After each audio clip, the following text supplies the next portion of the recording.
frozen drizzle.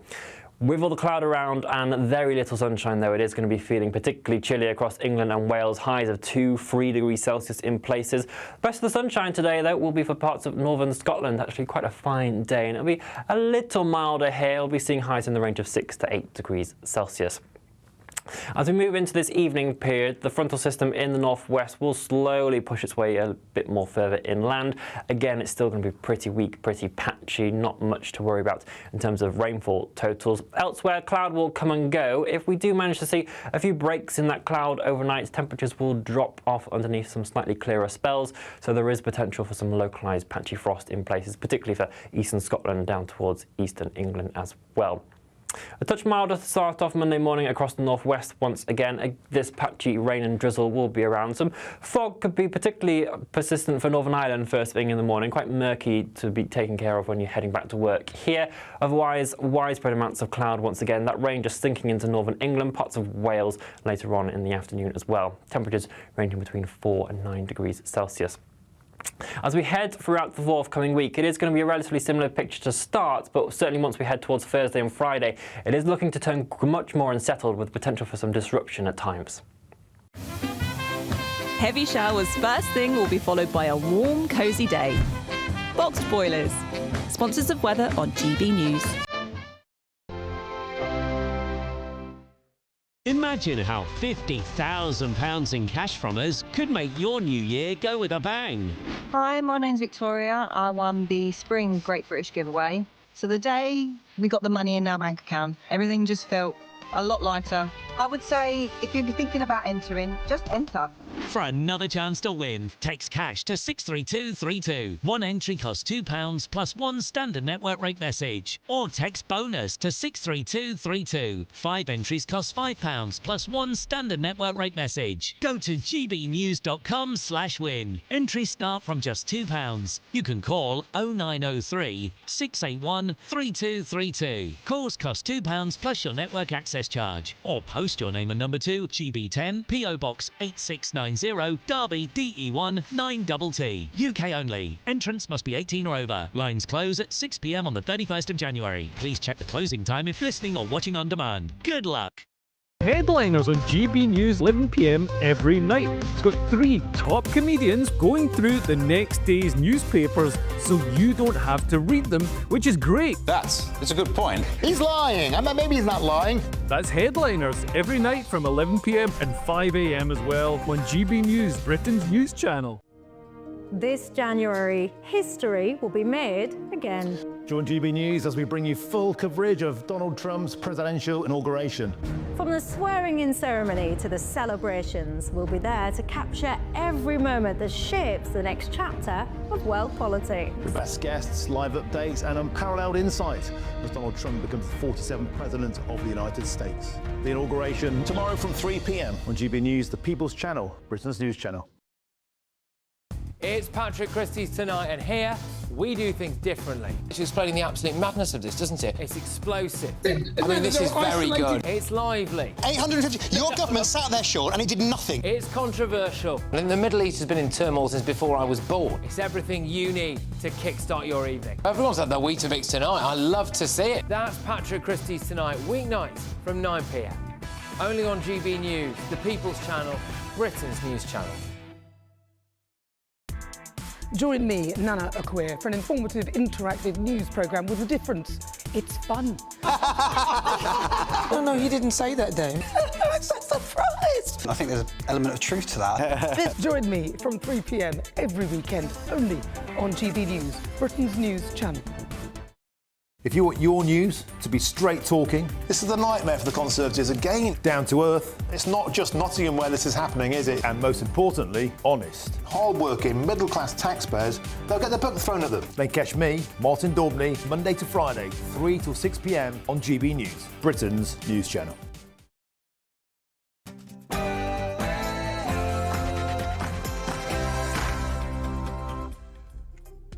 Good morning and welcome to Sunday with Michael Portillo. Author George R.R. Martin once wrote, "Summer friends will melt away like summer snows, but winter friends are friends forever. You are most welcome, my reliable winter friends, here on GB News for 2 hours of art, culture and current affairs. Donald Trump will be inaugurated as the 47th President of the United States of America tomorrow. Is it his mission to transform not only his own country, but ours and others in Europe too? Will Britain feel the effects of an administration that will resist migration and enforce migrant expulsions, favour business and oil and gas, cut government departments and drive out wokery? My panel will discuss all that. The relationship between any Prime Minister and the Chancellor of the Exchequer can be fraught, especially in times of economic crisis. Given the market turmoil this week, how are Sir Keir Starmer and Rachel Reeves faring? Historian Sir Anthony Seldon will be here to discuss the partnership and the turbulence between Prime Ministers and Chancellors across the years. With Donald Trump's inauguration tomorrow, the eyes of the world will be on Washington, D.C. Award-winning international journalist Hadley Gamble will join me to discuss. And Stefan Kyriasis returns to the programme after another week observing the creaking boards of London's West End stages. But first, your news headlines with Sophie Reaper.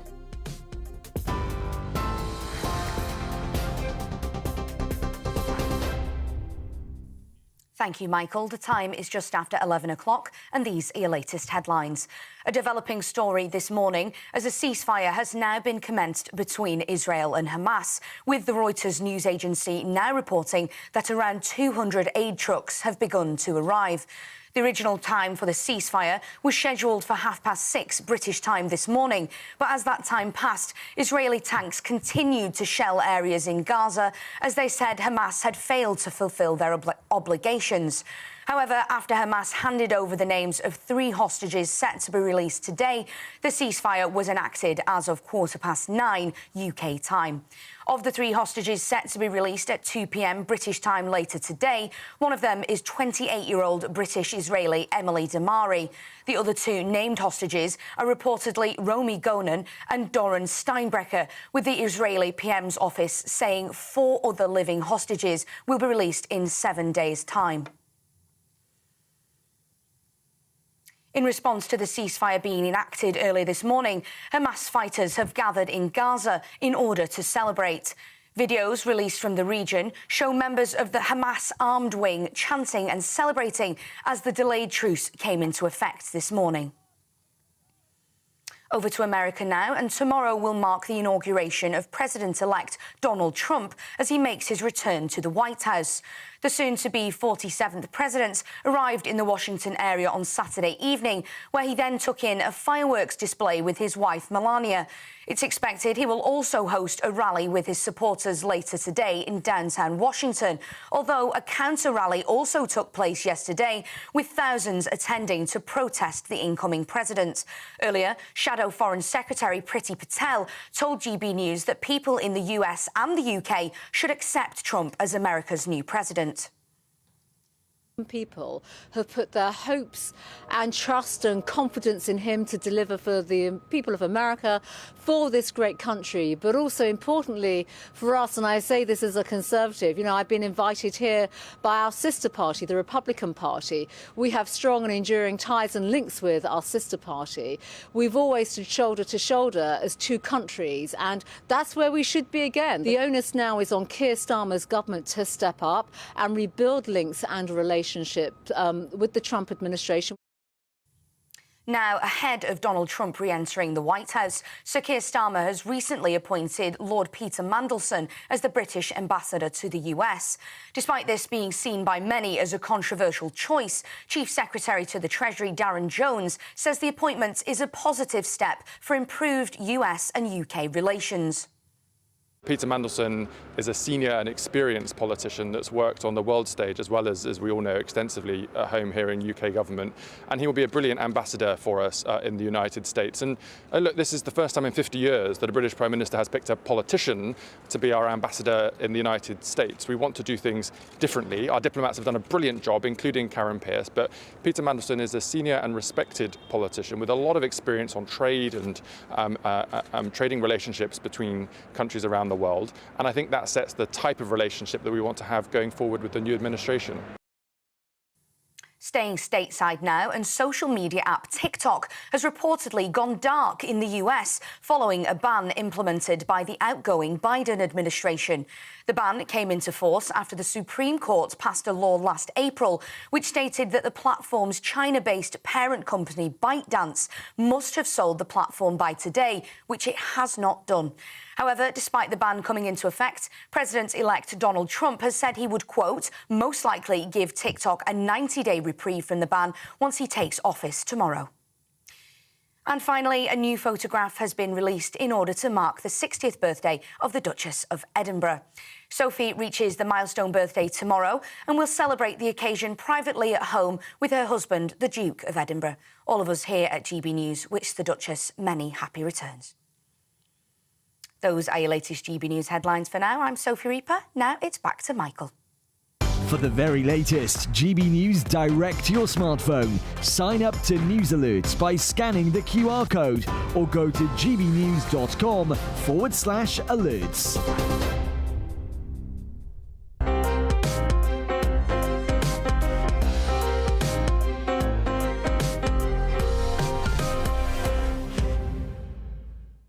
Thank you, Sophie Reaper. President-elect Trump has ambitions that extend beyond his own country. He wants to change Europe too. Most obviously, he requires his democratic allies to shoulder their burden on defence, increasing our contributions to NATO and guaranteeing an eventual peace deal between Russia and Ukraine. But more than that, he'd like to see other countries denounce judgments from the International Criminal Court against Israel, repudiate net zero targets, produce oil and gas so as to improve our self-sufficiency, cut back on the size of the state, encourage enterprise, resist migration and expel migrants, and debunk wokery in subjects like transgender politics. Whilst much of the world has been moving to the right in politics, Britain has a new Labour government, deeply opposed to Trumpism. Will Britain nonetheless have to move in directions dictated by the new president and his acolytes? I'm joined now by my panel, political correspondent of The Spectator, James Heal, former Labour aide, Stella Santiakidu, and political commentator, Alice Grant. James, what do you think, first of all, of my thesis that this administration coming tomorrow is going to want to change Europe as well as America? I think it's absolutely correct, and I think that that's partly going to be seen in the field of sort of international affairs, if you will, looking most obviously at Ukraine and the war that's gone on there, because America's been financing about half the aid that's gone there, but also looking at trade. And I think that you saw there in the package, Darren Jones talking up the importance of Peter Mandelson being a former trade commissioner in the EU, and I think that trade's going to be the most immediate thing. I've just returned from Canada, and tariffs is the big thing with the potential election on the horizon. The other thing I think to think about, of course, is that the political element, the domestic political element to all of this, which the Trump administration will want to encourage allies in other countries, in this country potentially reform UK, and what that means for our politics here as well. Stella, what do you make of some of those things on the list? I mean, wanting us to produce oil and gas, we've been closing down oil and gas, wanting us to get rid of net zero targets, wanting us to be more robust about immigration and expelling migrants, coming down on wokery, and reducing the size of government departments, something which British governments have never been good at. What do you think? The problem with Donald Trump is that he says a lot of things, but you can't really trust what exactly he believes and what exactly he's going to do. We saw that a lot with the immigration debate over Christmas and New Year's. There was this massive debate about H-1B visas. And the problem with Trump is before he even entered the White House, there has been a division within his administration, because you have on the one hand the rich tech right-wingers like Elon Musk, who want immigration because they want the cheap labor which they use and which makes their companies great, and Trump uses H-1B visa labor force as well. And on the other hand, you have the more nativist right-wingers who have very, very different outcomes. So, for example, you are mentioning economic policy. How exactly is Elon Musk going to make all of these cuts when a very large percentage of Trump's supporters are people who do depend on social care, they do depend on healthcare, they do depend on their pensions? How are they going to satisfy all of these very, very different groups with very, very different interests? Alice, what do you make of that? What Stella is really saying is we just don't know what the Trump agenda is going to be. So rather calling into question my thesis, do you think we know enough about Trump to be fairly clear that there are areas where we're going to experience considerable pressure from this new administration? I think that the Trump administration is no doubt going to change globally. politics. And hopefully in this country, for the better in certain areas, I do believe that self-sufficiency would be something that we need to see here, especially in terms of energy. However, I also agree that he does occasionally say things which are a little bit out there, a little bit reckless, such as recently calling for greater spending on NATO from European countries. I mean, the UK, for example, we are set to spend 2.5% next year, so that's above the 2% of GDP shared cost that we are due. So we're doing fine on that front. I think other European countries are also doing fine. So some of them, the cries to increase spending on NATO, I feel, are a little bit of political posturing. But of course, he says that to gain votes, and that's what the American people want to hear. In terms of... Well, I think I might take issue with you on this. I mean, it's all very well saying we spend 2.5. We don't yet, by the way, but all very well saying we will spend 2.5. But what does it matter what we spend if it's not effective? I mean, is France or Germany or Britain in any condition whatsoever to do anything effective about the war in Ukraine or even about peacekeeping in Ukraine? I entirely agree with that, in fact. I think that we've spent nearly $8 billion, in fact, on funding the Ukraine war, helping weapons to be produced, for example. And ultimately, I don't think that has affected things all that much in terms of the direction of the war. There are still enormous forces that we're going to come into contest with if we want to pursue this further, which I think we should be very aware of, especially considering Russia and its size and how aggressive they are. And, you know, we simply are not in a place where we can fight that in this nation. So I agree with you on NATO, in fact. I think that, yeah, there is a big question there over how much of our defence spending is actually worth it and whether that is better spent domestically. James, oil, gas, net zero. Do you think a change can be forced on the British government? Of course, it's now quite contentious domestically as to whether net zero on the timetable being set out by this government and indeed by the last government is now realistic. There's also a question about whether we really should be encouraging more exploration and development of oil and gas. Can you see the United States having an effect on the Starmer government? I think you can. I think you'll be able to see it both in terms of the kind of economics, and obviously if you don't have those kind of subsidies, which the Biden administration did so much to champion in terms of the economic incentives and what US manufacturers were putting out, the way in which they were channeling the energy. I also think there's a kind of intellectual shift as well, which is that suddenly if the world's biggest economy is not careering one way towards net zero, that will inevitably have knock-on second-order consequences and actually show that for all the talk we have this endlessly in corporates over here in the UK about this being the inevitable future, this being sort of net zero is the only path forward, actually I think that will represent a challenge to that. And of course, where the US goes, other countries will follow. So it's going to be something in Canada, for instance, it's going to be other countries as well encouraging the exploration of natural gas and energy in those countries. So I think that what we've already seen with the Trump administration is a rebuke perhaps to some of the great shibboleths of the last few years. Net zero is the one we're talking about now, but also other, I think, the kind of post-2020 George Floyd cultural impacts as well. And already see with the sort of tech chiefs lining up to praise Donald Trump, the algorithms are going to change as well. So I think that the international climate and the intellectual climate is going to shift, and not just in energy, other fields as well. Stella, you were a bit dubious a moment ago about whether he can cut back on government. What he's going to do is get Elon Musk to go in there and cut back on government.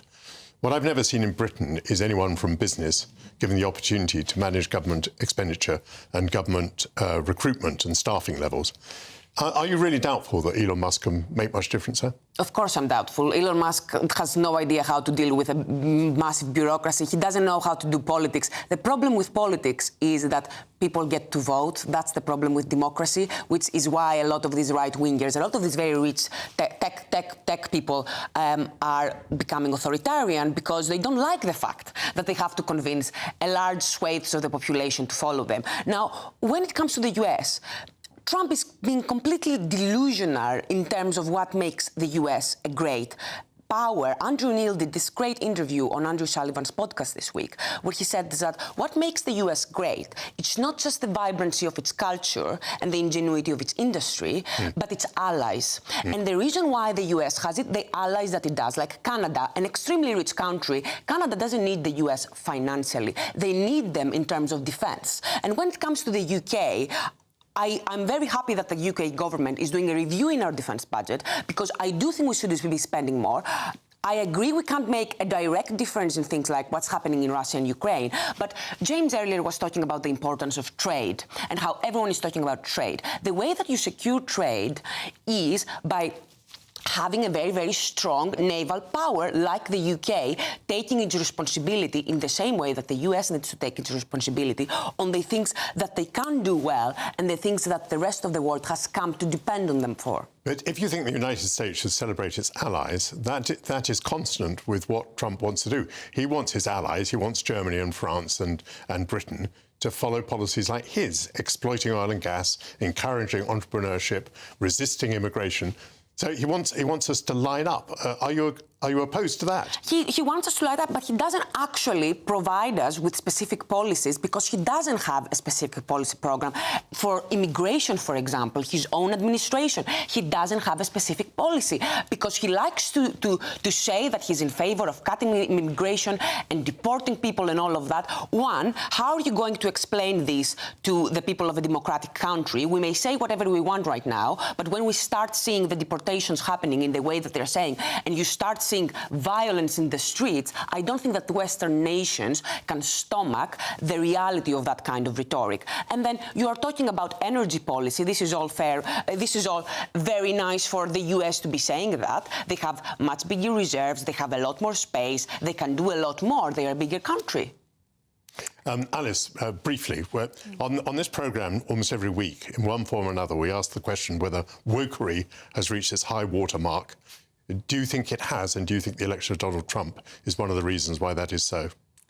I think it has, and it reached it a long time ago, realistically speaking. For a long time, I think the public are sick of being lectured from an elite, which seem to be able to come up with these nonsensical ideas about what is politically acceptable or not, when in fact the reality of most people is that they just want to be able to pay their bills at a sensible price, have low taxes. And will Trump give it a further nudge? I hope so, and I think he will, and I think he will empower people who are common sense based and who want to reject wokery.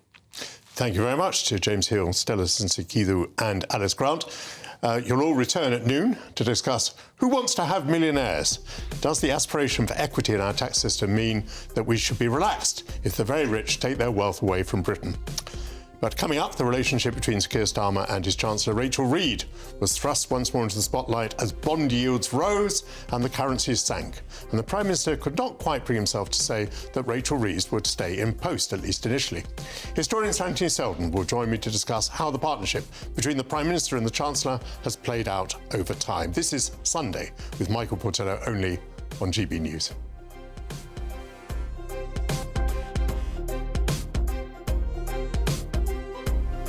We are proud to be GB News, the People's Channel. And as you know, we always love to hear your views. Now, there's a new way of getting in touch with us at gbnews.com/yoursay. By commenting, you can be part of a live conversation and join our GB News community. You can even talk to me, Bev Turner, or any of the members of the GB News family. Simply go to gbnews.com/yoursay.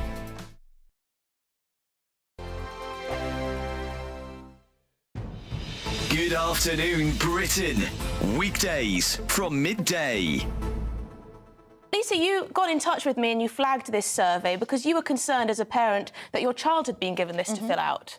Yeah, I mean, my daughter came home from school. She was very confused. She was asking why somebody would want to hurt themselves if they were feeling sad or worried about something. So that led to a conversation that we had, and I actually phoned the school and asked them to send me the survey, which with a lot of pushing, they eventually did send me the survey. And when I read through it, I was just completely shocked at the content. The survey says when I'm feeling worried that maybe I should try cutting or harming myself, because it's in the survey, so that must be an option. I've tried everything else, so why not try this? It is astonishing that some of these are young children who are perhaps being introduced to these, these abuses for the first time. Yeah, I mean, there's a list of 17 different types of drugs, some of which I've actually never heard of myself. I mean, the wording on here is have you ever got high from taking drugs? I mean... And we know that some of these behaviours, self-harm, gender dysphoria, taking drugs, are psychologically contagious. Children do them because they see other children do them, or they find out about them from the internet or from surveys like this.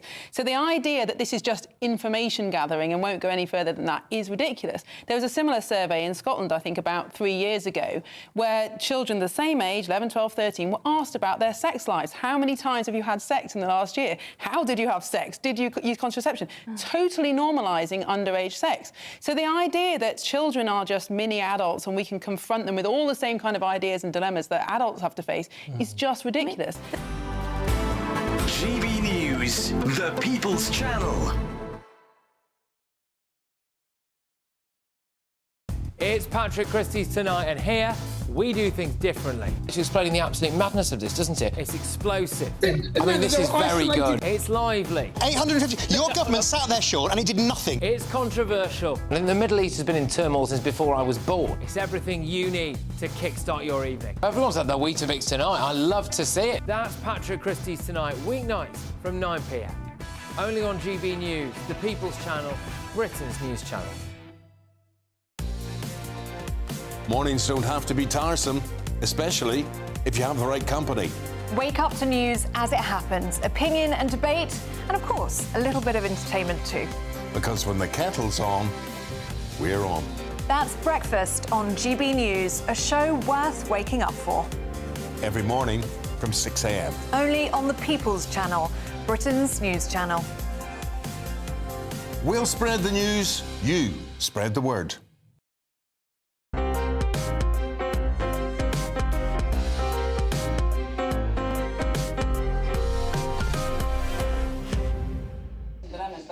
Welcome back to Sunday with Michael Portillo. Number 10 and number 11 Downing Street are neighbouring properties, and their occupants should pursue a close working relationship to maintain faith in the government's economic policy.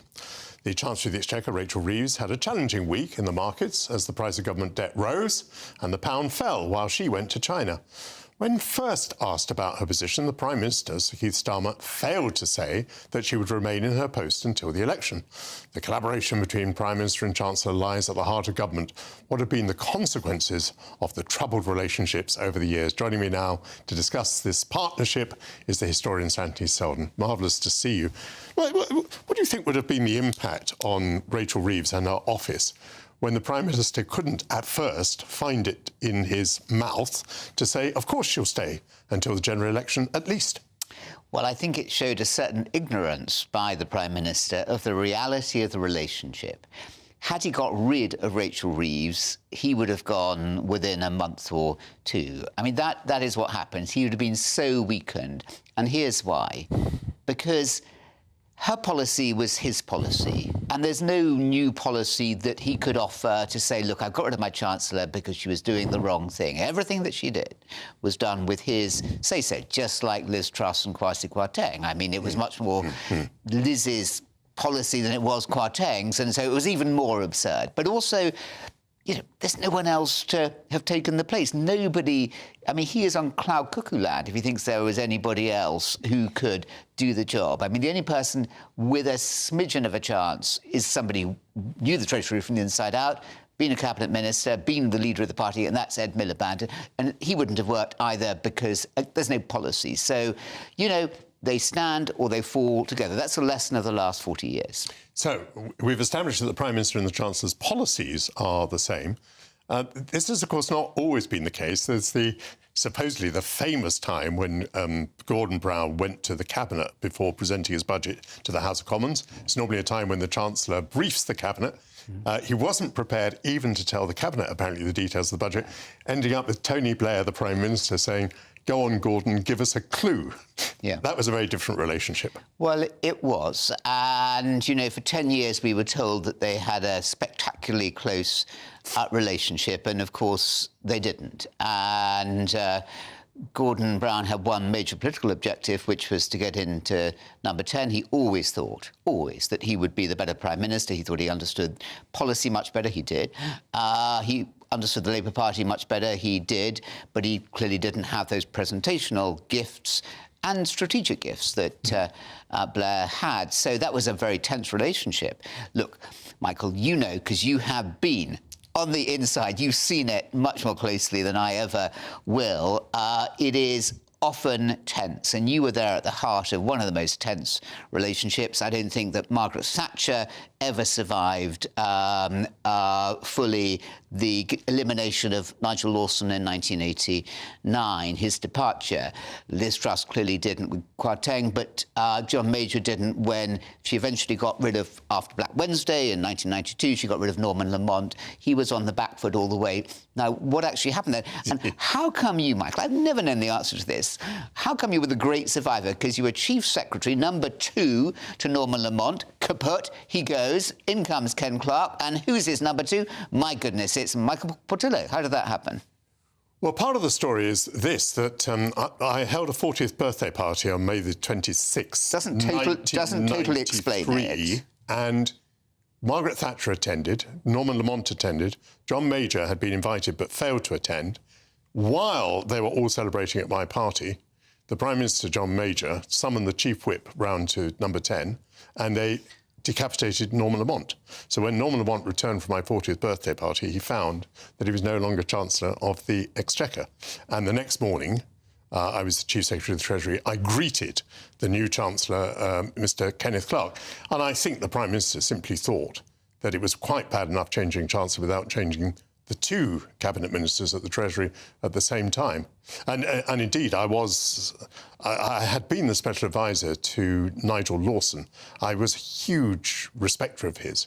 And he was very, very keen on the Prime Minister, Margaret Thatcher. But there came a moment where she was taking her economic advice from Sir Alan Waters. Alan Waters. Yeah. Sir Alan Waters. And he said, you cannot have, effectively, 2 chancellors.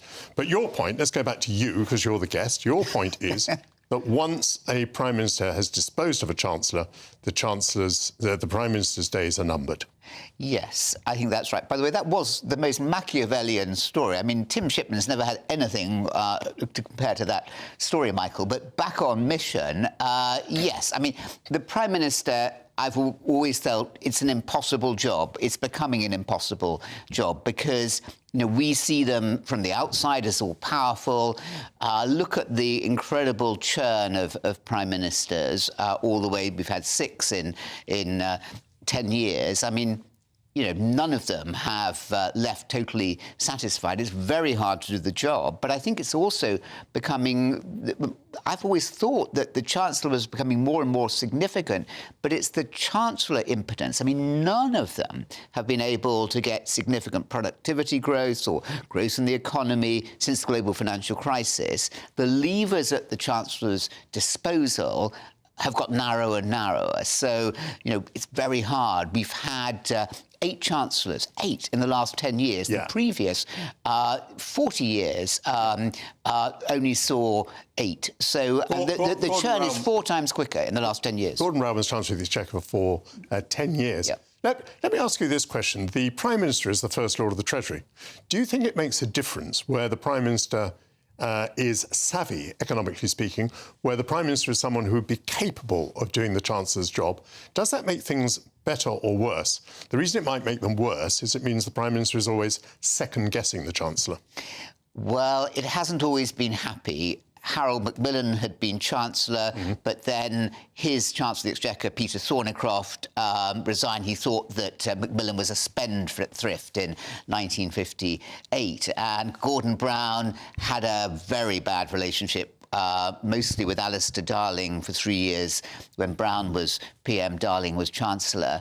And Rishi Sunak then had Jeremy Hunt. He couldn't do anything else other than keep Jeremy Hunt. So it can be very awkward for a Chancellor if you've got the PM breathing down your throat. But you've got to get on well. I mean, you know, good examples of somebody who did it well was Major and Ken Clarke. You saw that, but maybe you disagree, Michael. No, for 4 years, you know, that was good. Cameron and Osborne, they got on well. That was a good relationship. But you know, and I think that Reeves and Starmer are up there. They stand and they stand together and they will fall together. They're inseparable. Yes, I would just make one other point. We've been talking away about the weakness of the Chancellor. I just want to make the point that the Chancellor is in an extraordinary position because that moment of doing the budget, it is the Chancellor's judgment. The Chancellor stands and falls by that judgment, and the Chancellor has extraordinary autonomy. I think more autonomy on that day, in that hour, when he or she delivers the budget than any other minister at any other time. And someone like Ken Clarke, and possibly even Rachel Reeves today, Ken knew that he couldn't be sacked, and that gave him an extraordinary amount of power. If Rachel Reeves decides that she can't be sacked, that'll give her a lot of power too. Absolutely. And he will have to... And she understands. I mean, Keir Starmer doesn't understand economics. That gives you a big strength as Chancellor. She is there for the duration. We just merely don't know how long the duration will be. Very good. Thank you so much for your historical perspective, Sir Anthony Selden. Coming up, the inauguration of President-elect Donald Trump is set to take place tomorrow with the eyes of the world on Washington, D.C. Well, international and award-winning journalist Hadley Gamble will join me to discuss that event. This is Sunday with Michael Portillo, only on GB News.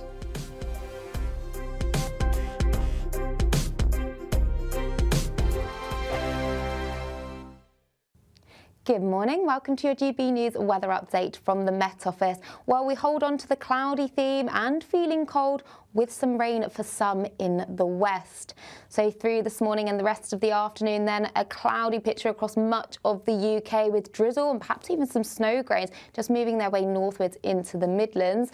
Further towards the north, as particularly across northern parts of Scotland, that's where we'll see the best of the sunshine through this afternoon, with rain gradually trying to approach from the west into Northern Ireland and western parts of Scotland. Otherwise, a cold feeling day, especially underneath this blanket of cloud, mildest temperatures further towards the west. As we go through Sunday evening and overnight then, we hold on to the clearest skies across northern and eastern parts of Scotland. Temperatures quickly falling away here, perhaps with a touch of frost. We'll start to see this weather front approach the Western Isles, bringing some rain, and for western parts of Northern Ireland as well, but colder across northern England and Wales. We may see some breaks in the cloud to give a touch of frost as well, but otherwise largely dry with a lot of cloud as we go Sunday night and into Monday morning. So as we go through the evening then, we've got this band of rain continuing to move its way slowly eastwards into western Scotland, parts of Northern Ireland and eventually into northern England. Across much of England and Wales though, hold on to a lot of cloud, some clear spells that may allow temperatures to fall to give a touch of frost and some mist and fog patches. So another cold start to Monday morning, touch of frost in places, but again, a lot of cloud around. There will be some showers across northwestern parts of Scotland with some sunshine here and some rain just sinking into parts of northern Wales as well. But on the whole, largely a dry picture on Monday. Temperature just slightly up on what we've seen over the weekend, highs of 5 to 9 degrees. Bye-bye for now.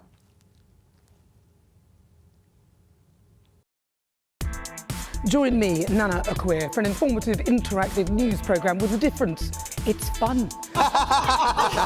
No, he didn't say that, though. I'm so surprised. I think there's an element of truth to that. Join me from 3 p.m. every weekend, only on GB News, Britain's news channel. I'm Christopher Hope. From pop stars to politicians, I'll interview anybody in a pub who's got a political opinion. Join me every Friday on Spotify, Apple Podcasts, YouTube or gbnews.com, or wherever you get your podcasts. This is GB News, the People's Channel. Headliners on GB News 11 p.m. every night. It's got 3 top comedians going through the next day's newspapers so you don't have to read them, which is great. That's a good point. He's lying. Maybe he's not lying. That's Headliners every night from 11 p.m. and 5 a.m. as well on GB News, Britain's news channel.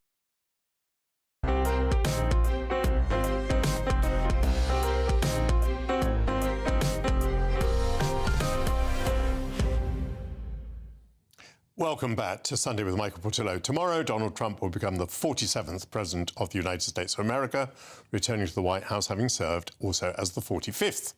The inauguration has been moved indoors due to fears over the cold weather. Joining me now is award-winning international journalist and TV presenter Hadley Gamble. Hadley, lovely to speak to you today. It's quite a palaver moving the ceremony indoors from outdoors, there are tens of thousands of ticket holders who are now going to be disappointed, although I rather imagine that moving it indoors makes it a little bit less of a security nightmare.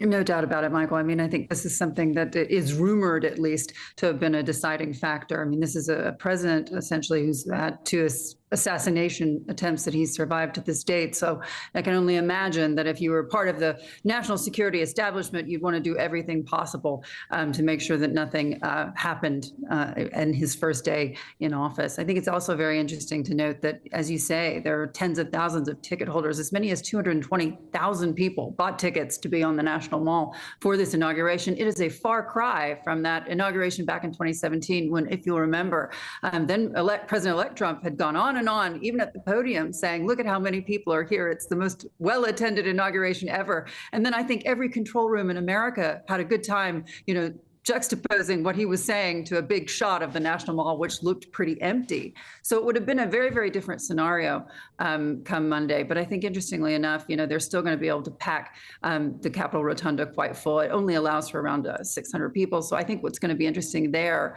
is who's actually going to be attending. And we know already that the billionaires are coming out for him. That should be, of course, no surprise, given the competition and the support that they gave him during the campaign. Elon Musk is expected to be there, Jeff Bezos, Mark Zuckerberg. And I know that the head of TikTok in the United States has also been invited. So it should be a pretty interesting guest list, nonetheless. Yes. And although, I mean, you might there have been hinting that the weather is a bit of an excuse. The weather, nonetheless, is pretty cold. President Reagan was inaugurated inside because of very cold weather. And President William Harrison in 1841 gave a 2-hour speech. He wasn't wearing a coat or a hat. William Harrison, 1 month later, died of pneumonia.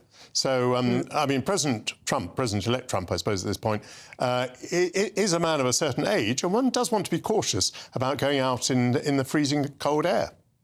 Absolutely. But of course, it didn't stop Ronald Reagan. It hasn't stopped others in the past. I think it's going to be very interesting to watch what kind of speech this president gives. This is a very different man from the man who won back in 2017, as we know. We've seen him become a very different candidate. And certainly the last 8 years have been a kind of a formative experience, if you will, a baptism of fire politically. So I think what's going to be interesting is not only the folks who are going to be attending, but the speech he plans to give. He talked about political carnage back in 2017, and we'll just have to wait and see what kind of messages of hope and change that he seems to bring. I think it's also interesting to think about just who is going to attend of ex-presidents. All the ex-presidents expected to be there, including the woman he beat in the election, Kamala Harris, Vice President Kamala Harris, Hillary Clinton, of course, someone he beat several years ago, and all of them except for Michelle Obama. And I think that's caused a lot of comment, and you've seen it across social media as well, what would be behind this decision not to attend. OK, do you have any tips as to what we can expect from the presidency? I guess we are expecting him to support Israel, but to insist on the ceasefire, at least in the short term. I guess we're expecting him to bring Putin and Zelensky together for some sort of settlement of Ukraine. I suppose we're expecting tariffs, although possibly at a remove, in the sense that he might use them as a threat in the short term. And I suppose we expect a 90-day reprieve for TikTok. What do you think?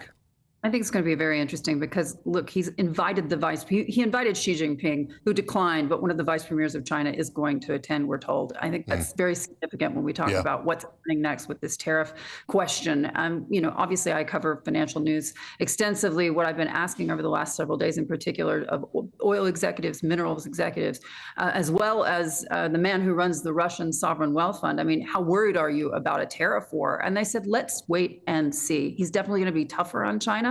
But, it's mutually agreed that China's been taking advantage of the last administration. So, whether or not there'll be any drastic moves, we have to wait and see on that one. But it's interesting that vice premier has decided to attend the inauguration. Then when you think about drill, baby, drill, I mean, he's made no secret of his plans to make sure that America is not only energy independent, but energy dominant, if you will. Now, that has implications, no doubt, for the oil markets, but certainly it has implications for the U.S.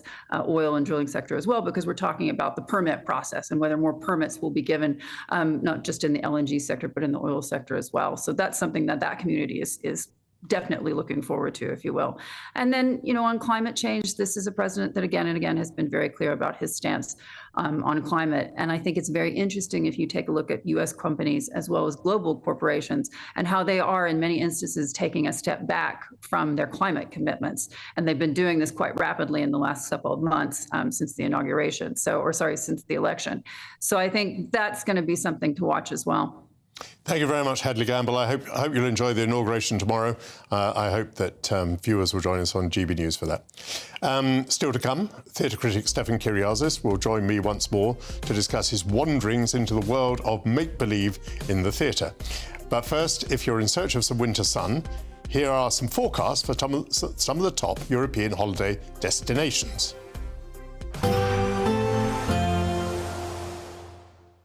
You're looking happy. Well, the forecast looks good.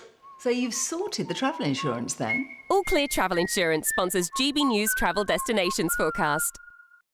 Unsettled at times across western parts of Europe with some stronger winds and perhaps some outbreaks of rain, but elsewhere it should be largely settled. Fairly breezy around Madeira, though largely dry, just a bit cloudy. Perhaps some thicker cloud moving into parts of Portugal with a risk of some rain, and also fairly breezy around coasts. But elsewhere it's going to be largely settled, lots of dry weather around, though perhaps just a few showers around northern parts of Italy. And the remaining largely settled as we head into the weekend, just a slight dip in temperatures by Saturday. All Clear Travel Insurance sponsors GB News Travel Destinations Forecast.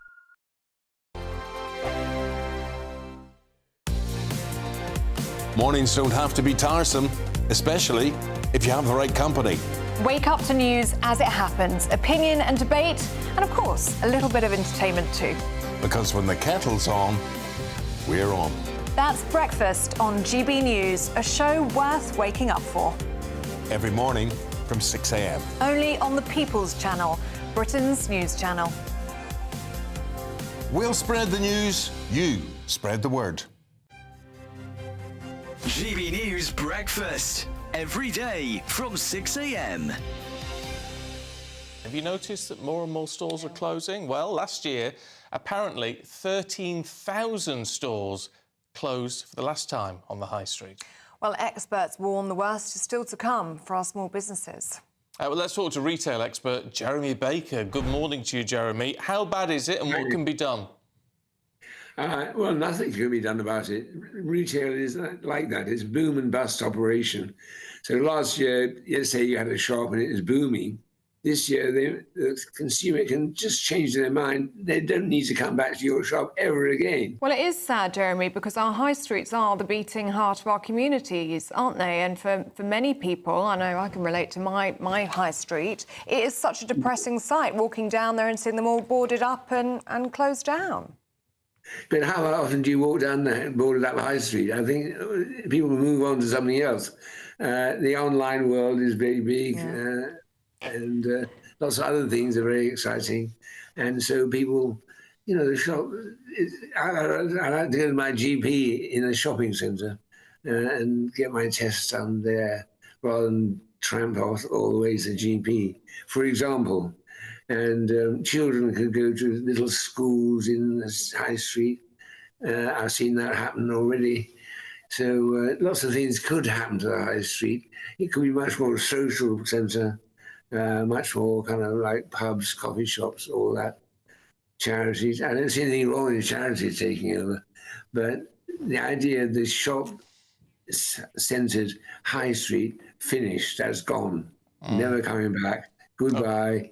It's not sad, it's just life.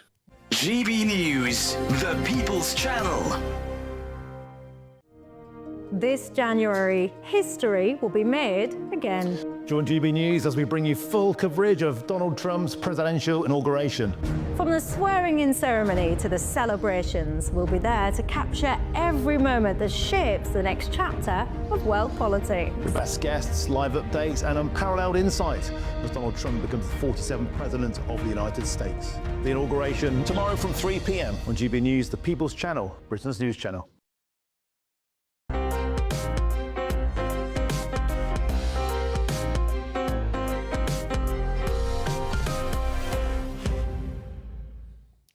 Welcome back to Sunday with Michael Portillo. Stefan Kyriazis joins me now to take us through the highs and lows of another theatrical week. Please, sir, I'd like some more. Yes, I've been wandering in the worlds of make-believe, or whatever they said before.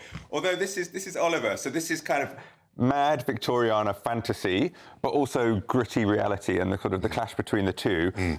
This is a brand new revival, but it's Cameron McIntosh, who's been incredibly involved in the show for about 40 years and owns the rights to it. And he was very close to Lionel Bart at one stage as well. So for him, it's a massive labour and love. This is a production that was on at Chichester last year. Got huge raves from the audiences. It's now transferred to London, and this is playing at the Gielgud, and it was playing till September. It's extended until March 2026. So we have a London hit on our hands. We have a big revival. We've got a gorgeous little trailer to get us all in the mood. Please,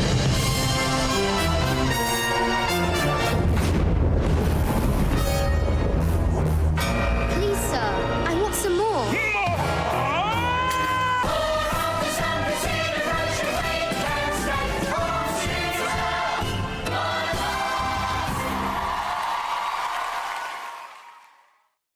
Amazing. And I was just wondering how old Oliver is, because I remember going to see it when I was the age of the Oliver and the Artful Dodger. In other words, I went when I was age 12. 1990s, then I guess that was Michael.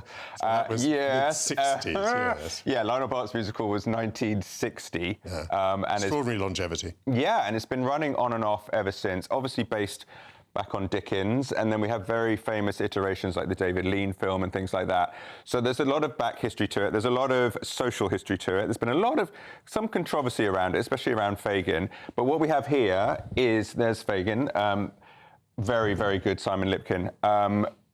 It's a very loving, lavish. They've said that they've put on, it's Matthew Bourne, the choreographer and director, and also working with Cameron McIntosh. They've made some revisions. This is their production, I think, from the 80s, but they've revised it, updated it. It was bigger before. They've brought it in a little bit more. It's got this extraordinary turntable stage with all these great big constructions and obviously the big walkways and towering buildings, but then Fagin's den on one side. It's beautifully done. It reminded me a little bit of Newsies, which got a lot of attention recently for the choreography, and it won the Olivier for the choreography. Kind of young lads with huge energy, and also, I have to say, young ladies, girls as well, in this mixed cast. But the choreography is really exciting, and as we know, I've been a little bit wobbly on my feet recently, so I found it a bit nerve-wracking because the stage is revolving, it's packed, the choreography's going on. I don't know how they do it, and we were talking about, envy of kids. These kids. Well, I was saying that when I first saw it, and I was 12 years old, I felt such envy for the kids who were on stage. I thought, why is my life such a failure? Why am I not playing Oliver or the Artful Dodger? And incidentally, tell me about the kids who are playing. Yeah, today. so I've reached sort of that point much later in life where I'm sitting there, and there's various, obviously with children, you get rotating leads. The press night I saw was Kean Eagle Service. And we're used to Oliver being this cute little sort of angelic blonde boy. And then when he sings Where Is Love, it's this lovely little piping, fluting voice. So this kid starts in and the whole audience just went silent. And he's got like a vibrato, a rich, deep voice, control, power, and then a belt at the end. And we all just kind of sat there. And I was thinking, I know this face. He was one of the leads in The Witches at the National Theatre last year. And I remember, I think I raved about him again.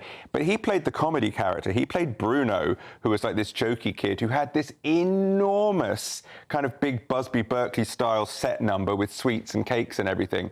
Brought the house down. Now he's playing sweet little Oliver. Extraordinary. And yes, I sat there thinking, this child is a kind of incredible star, and I'm just sat here. But all the kids are having an absolute blast. They get to be in the workhouse for Oliver. Then they get to become Fagin's gang as pickpockets. So for children, this is an absolute dream show. And I would say pretty much all the performances are fantastic. So you saw Simon Lipkin there as Fagin. Problematic role, always has been.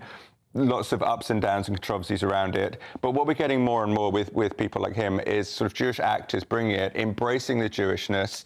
And also, this is a kind of Dickens to the stage, to the film, back to the stage. It keeps getting iterations. So he has now reached the point where I think it's when I'm reviewing the situation, and it gets a little bit plaintive and melancholy, and then we get a very Jewish violin comes in, and he actually stops the orchestra and shouts and goes, "Oh, enough, enough, enough," with kind of stereotypes and everything. Right. So it's knowing, but it's also very much embracing the Jewishness of that character. We've got Shanae Holmes as Nancy, wallops out as long as he needs me, absolutely show-stopping. The Bill for me was a little bit underplayed, but then it's not a sort of deep role unless it's your Oliver Reed on screen. And the songs hold up over time, do they? The songs are what it's all about. I mean, it's all the reviews have been like songs, glorious songs, and more please from all of us. The songs just keep coming. It's an extraordinary, Lionel Bart's masterpiece. It poured out of him. So you've got Where Is Love and I'd Do Anything. You've got Pick a Pocket or Two. I love the other ones, more like Reviewing the Situation. I love Who Will Buy. That's my favourite one, when all the vendors and everybody kind of come together. So the songs, fantastic. Orchestrations, fantastic. Performers, fantastic. And it's stayed true enough to the source material. But then I was sitting there, and it's kind of sexy in places between Nancy and Bill. And by the time we get the climax and, Bill kills Nancy, and then he is hanging there, and there's children all around, and as in the film as well, shot to death in front of children. It's pretty brutal. It's pretty grim. And I think I honestly sat there at the end just thinking, it's all very well for Oliver. He goes skipping off into his lovely house with Mr. Brownlow in West London. What about the other kids? So it does still make you think. I don't think we need to go any harder into it. Sounds like at least 5 stars from you. At least 5 stars, yes. It did. It got a very generous 5 stars from me. Because and you've already said it's at the Gielgud. That's on at the Gielgud. I think we better talk about one other show. Yes. Again, colourful, a bit more make-believe. This is Cirque du Soleil. Every year they come back round at the Royal Albert Hall, or they have also done the O2 and national tours. This time we've got Corteo, which is Italian. We've got a little clip here just to get us in the mood.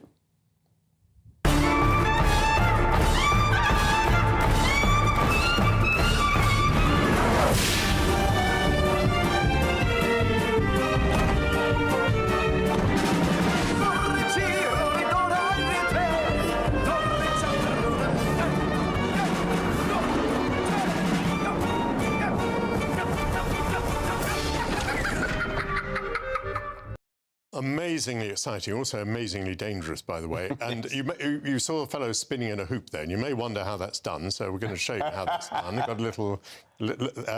Jan, let's move on to the next one. That's me... International star. That's me in costume, and I'm hoping there's one of me upside down in a hoop. Oh. Oh. I'm picturing it. Never mind. Well, I'm trying... Me upside down a hoop. There we are. That's me. These are images I will not be able to scrub from my mind, Michael, for the rest of Sunday. Did you enjoy the circus? I did. I was looking for you the whole time. I thought I saw you swinging from those chandeliers at one stage. Yes, so Cirque is a very mixed bag. It's always extraordinary acrobatics. Sometimes it's very high concept, lots of sort of screens and special effects. And sometimes there's just far too much European clowning, which I'm not a fan of, with this sort of Esperanto made up, almost like the despicable minions. Doesn't play so well to English audiences. This one, Corteo, is cortege in Italian. So it's a cortege. It's a looking back at a clown's life.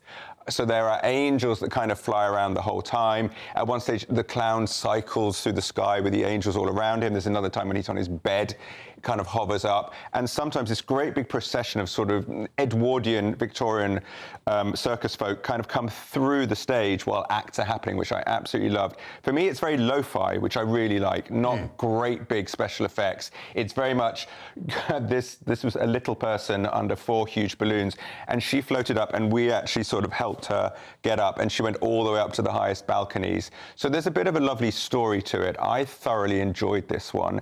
And just to mention, Royal Albert Hall, never seen before, traverse staging. So great big stage down the middle of the Royal Albert Hall, and we're on either side looking through at each other, which I don't think has been done before at the Royal Albert Hall.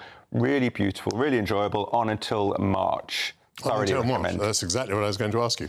So was that 4 or 5 stars? That one got a 4 from me. OK, great. Yeah. Thank you very much, Stefan Kyriazis.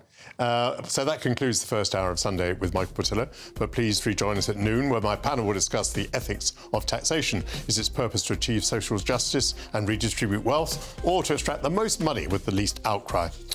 I'll be joined by the founder of the London Artism exhibition in Cavendish Square, plus Adam Labor, the author of a new absolutely harrowing book which investigates the siege of the Hungarian capital Budapest during World War II, and he'll be here to discuss it. And in the latest instalment of my Taste of Britain series, Hannah Harley-Young will be here to say how you can inject summer flavours into our winter diets. This is GB News with Michael Portillo.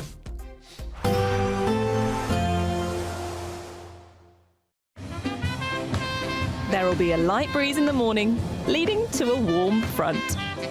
Boxed heat pumps, sponsors of weather on GB News. Hello there, this is your GB News weather forecast provided by the Met Office. For many of us today, it is very similar to Saturday, a widely cloudy picture. But we do have a slight change with this very long cold front that's stretching itself out in the west from parts of Portugal and Iberia. But it is now starting to push its way into parts of Northern Ireland and will eventually arrive into Western Scotland later on today as well. It's a fairly weak affair, but it is going to bring some patchy outbreaks of drizzle here.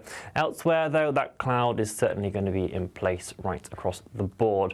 Underneath that, there is the potential for some patchy drizzle, maybe even some snow grains as well, which is frozen drizzle. With all the cloud around and very little sunshine, though, it is going to be feeling particularly chilly across England and Wales, highs of 2-3 degrees Celsius in places. The rest of the sunshine today, though, will be for parts of northern Scotland. Actually quite a fine day, and it'll be a little milder here. We'll be seeing highs in the range of 6 to 8 degrees Celsius. As we move into this evening period, the frontal system in the northwest will slowly push its way a bit more further inland. Again, it's still going to be pretty weak, pretty patchy, not much to worry about in terms of rainfall totals. Elsewhere, cloud will come and go. If we do manage to see a few breaks in that cloud overnight, temperatures will drop off underneath some slightly clearer spells, so there is potential for some localised patchy frost in places, particularly for eastern Scotland down towards eastern England as well. A touch milder to start off Monday morning across the northwest once again. This patchy rain and drizzle will be around. Some fog could be particularly persistent for Northern Ireland first thing in the morning, quite murky to be taken care of when you're heading back to work here. Otherwise, widespread amounts of cloud once again. That rain just sinking into northern England, parts of Wales later on in the afternoon as well. Temperatures ranging between 4 and 9 degrees Celsius. As we head throughout the forthcoming week, it is going to be a relatively similar picture to start, but certainly once we head towards Thursday and Friday, it is looking to turn much more unsettled with potential for some disruption at times. Even though we'll see a cloudy start, it'll be a bright outlook for the rest of the day. Boxed Solar, sponsors of weather on GB News. There's just 2 weeks left to grab your chance to win our biggest cash prize so far. £50,000 in tax-free cash. How would you react if you won? Oh my God. That's a big surprise. Amazing. Just the best feeling ever. I'm in shock. That is absolutely fantastic. Thank you. For another chance to win, text cash to 63232. One entry costs £2 plus one standard network rate message. Or text bonus to 63232. 5 entries cost £5 plus one standard network rate message. Go to gbnews.com/win. Entries start from just £2. You can call 0903 681 3232. Calls cost £2 plus your network access charge. Or post your name and number to GB10 PO Box 8690 Derby DE1 9TT. UK only. Entrance must be 18 or over. Lines close at 6 p.m. on the 31st of January. Please check the closing time if listening or watching on demand. Good luck. This is GB News, Britain's news channel. Lately, it's getting much better. The people getting more educated in terms of overall well-being of the skin health rather than temporary aesthetic treatments. Because most of the treatments in aesthetic, it doesn't change the texture of the skin. It just gives like volumetric result or remove the wrinkles temporarily. So what are the most popular treatments that people are after? According to a statistic report, first is anti-wrinkle, then dermal filler, then energy-based device.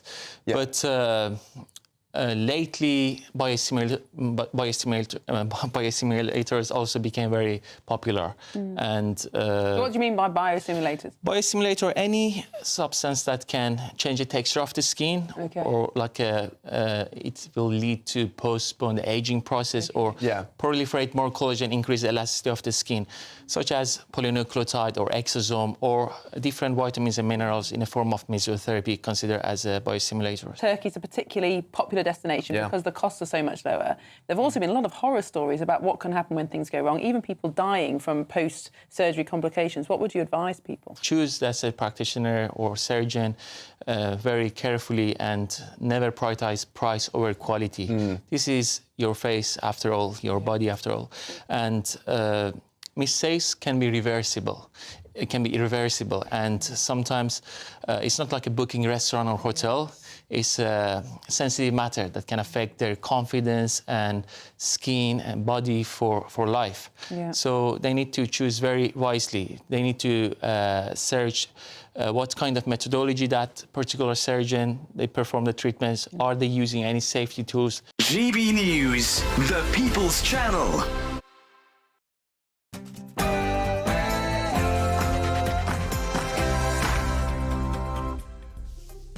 Good afternoon to you. Scottish poet Alexander Smith once wrote, "Time has fallen asleep in the afternoon sunshine." As we've drifted past noon, I hope that sleep will be the last thing on your mind as our debate and conversation invigorate you, dear viewers. We've another hour of current affairs, history, culture and food. It's been revealed that nearly 12,000 millionaires left Britain in 2024.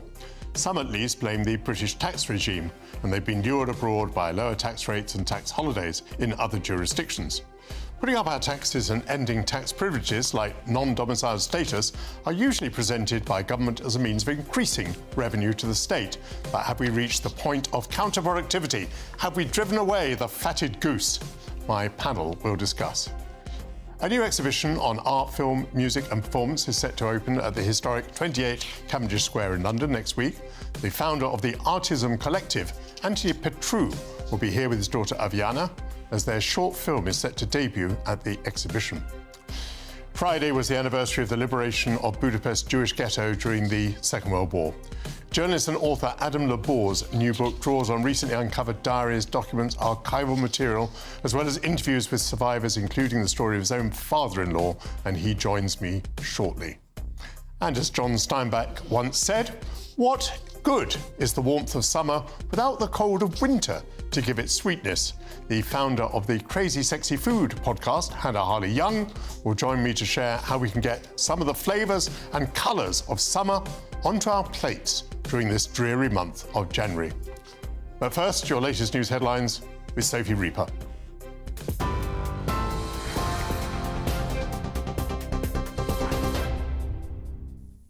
Good afternoon. The time is just after midday, and these are your latest GB News headlines. A developing story this afternoon as a ceasefire has now commenced between Israel and Hamas. The original time for the ceasefire was scheduled for 6:30 British time this morning. But as that time passed, Israeli tanks continued to shell areas in Gaza as they said Hamas had failed to fulfil their obligations.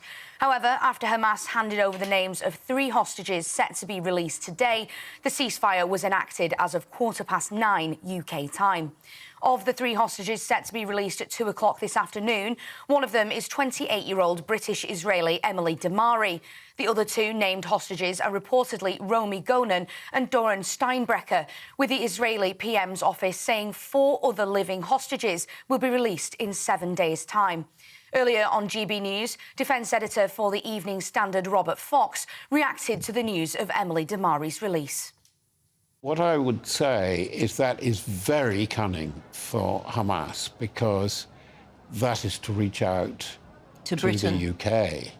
And remember the International Criminal Court and so on, and, you know, that's an appeal to lawfare Starmer. It's a very interesting subset to the whole story.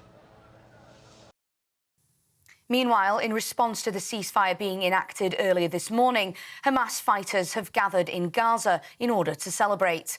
Videos released from the region show members of the Hamas armed wing chanting and celebrating as the delayed truce came into effect this morning. However, one Israeli citizen has expressed concerns about how long the ceasefire will last. This ceasefire is something that I hope that will work out, but as I know Hamas, you cannot even trust them in 1%. Tomorrow will mark the inauguration of President-elect Donald Trump as he makes his return to the White House. The soon-to-be 47th president arrived in the Washington area on Saturday evening, where he then took in a fireworks display with his wife, Melania. It's expected he will also host a rally with his supporters later today in downtown Washington, although a counter-rally also took place yesterday, with thousands attending to protest the incoming president. The American people have put their hopes and trust and confidence in him to deliver for the people of America, for this great country, but also importantly for us, and I say this as a Conservative, you know, I've been invited here by our sister party, the Republican Party. We have strong and enduring ties and links with our sister party.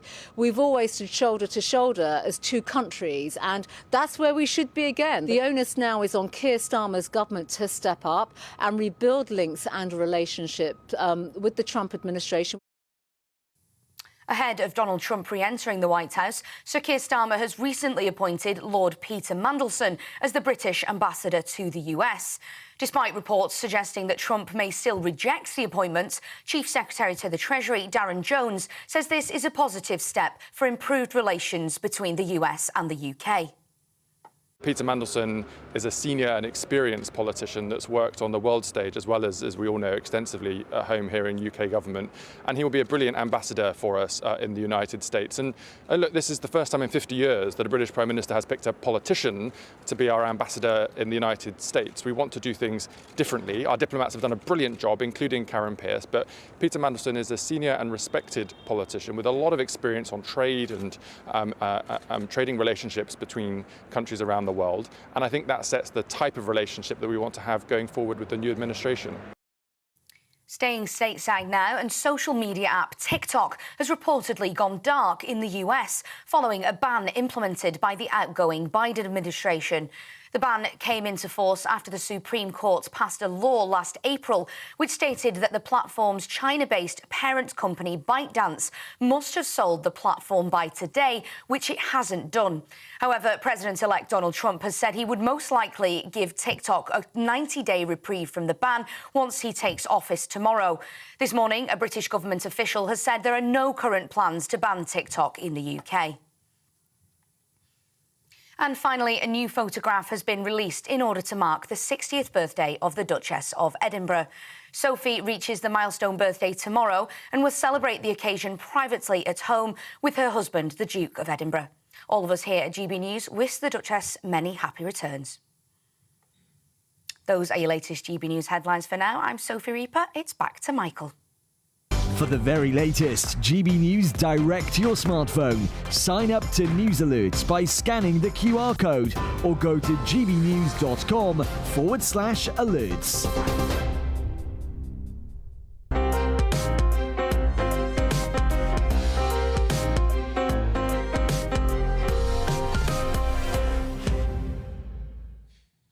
Thank you very much, Sophie Reaper. Some 10,800 people with liquid assets over $1 million left our country in 2024, an increase of 150% on 2023. Of those, 78 had more than $100 million and 12 were dollar billionaires. The increase in departures is said to have sped up since Labour took office. Now, what is the purpose of taxation? If it is to engineer greater wealth equality, then the departure of billionaires may be thought to be a good result. But if it is to raise as much money as possible for the Exchequer, then the exodus of wealth may give us cause for concern. Those on the right have always claimed that higher tax rates can lead to lower tax receipts, because a free country cannot stop people from leaving. So what is the point of tax? I'm joined by my political panel, political correspondent at The Spectator, James Heal, former Labour aide, Stella Sansikidu, and political commentator, Alice Grant. Stella, what is the purpose of taxation? The real question is not what's the point of tax, but what's the point of money? What are all of these millionaires and these billionaires going to do with their cash if the rest of the society is declining, if people are sick and our cities are falling apart? I have no sympathy for the lack of loyalty of people who are fleeing the UK. I very recently had the opportunity to move to the US if I wanted to and make a lot more money and pay a lot less tax. I didn't want to do that because I'm loyal to the country that gave me a home, that raised me and trained me. These people could afford to pay tax, right, like the rest of us. Like the rest of us are doing, and like many countries which have higher taxation than the UK for the richest people in the world, like France, for example. If these people want to move to a tax haven where they're going to be surrounded by yachts and servants, I say, let them. These people are not loyal. They do not love Britain. Good riddance. I welcome the tone of your response because I want this to be an ethical and moral debate. But what about, for a moment, practical politics? It's all very well fulminating in the way that you just have, but if the net result is that Britain has less money, is that a good result? No, you have to set a precedence for the rest of the world, and I would scrap non-dom status for all of the British overseas territories to set the example so that other countries can follow. Otherwise, it's going to be we are just going to have to compete with every other country. If we set the example, then the others are going to follow, because the rich people need to realize every time there has been a revolution throughout history, usually the aristocracy and the elite that managed to survive, like the UK, like the royal crown in the UK, or like Tsarist Russia before the revolution, it was because they realized that their position is untenable. So the rich people have a decision to make. Do they want to survive by making some concessions so that the rest of us can live and can have a standard means of life? Or do they want a full-on revolution? Right. Alice, we're just talking about non-doms there for a moment. Now, actually, it seems to me that non-doms are fairly insignificant in this, inasmuch as, from what I recall, the government thought ending non-dom status was going to raise $1.5 billion or something. Oxford economics now say that it's going to be counterproductive and that we're going to lose $1 billion because of the abolition of non-dom status. But either way, $1 billion here, $1.5 billion the other way, is nothing. It's not a row of beans. But talking about 12,000 millionaires leaving the country, that could perhaps be more significant. What do you think? What's your take? I agree. I mean, if we can have a Thatcherite revolution in economics, that would be very much welcomed. But as it stands, we really do need as much wealth as we can in this country because we rely on it and we are competing against other countries in Europe which are going to have much more attractive tax regimes for the very rich. And the issue is that our economy does need it. We have financial services as a large part of our economy and investment. There are many transactions going on in the city which are financed a lot by high net worth individuals and ultra high net worth individuals. So anything to help the economy, I think, should be kept, and that's just common sense. I think the real issue here is that we're dealing with the Labour government who have absolutely no plan and who are using tax to punish British citizens, like we saw with the inheritance tax on farmers, and yet the very, very rich who we need are leaving in droves. Do you know, Stella reminded me a little bit of Margaret Thatcher. Now, of course, Margaret Thatcher did not believe in high tax rates. She believed in low tax rates. But she certainly believed in the obligations of the individual.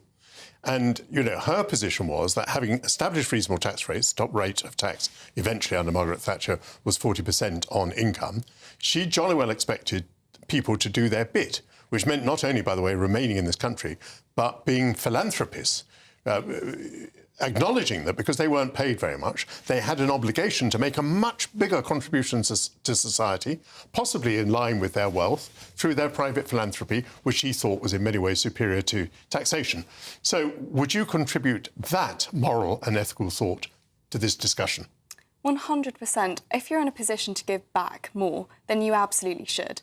And I actually thought Stella's position was very admirable, especially considering this concept of loyalty, which is, you know, it doesn't exist anymore in this very globalised world where people who do have lots and lots of money, hundreds of millions, don't necessarily feel any loyalty to a particular country.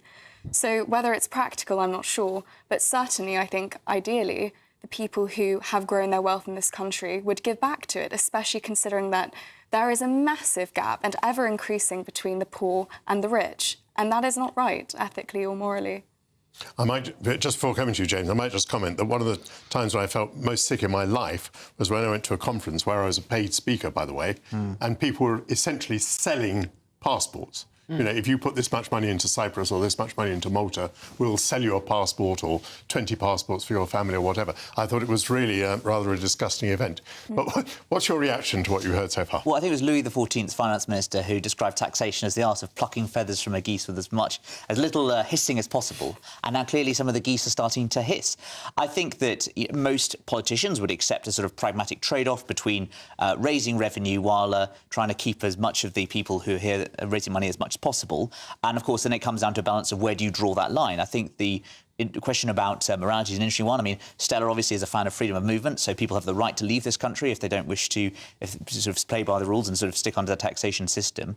I think the danger is that Labour often sees, I think, a very sort of blinkered view when it comes to these taxation rates and sort of drawing a moral point about some of the taxation. So on private schools, on non-doms, on farmers, you sort of this weird sort of old-school rhetoric about what isn't an effective job in the 21st century.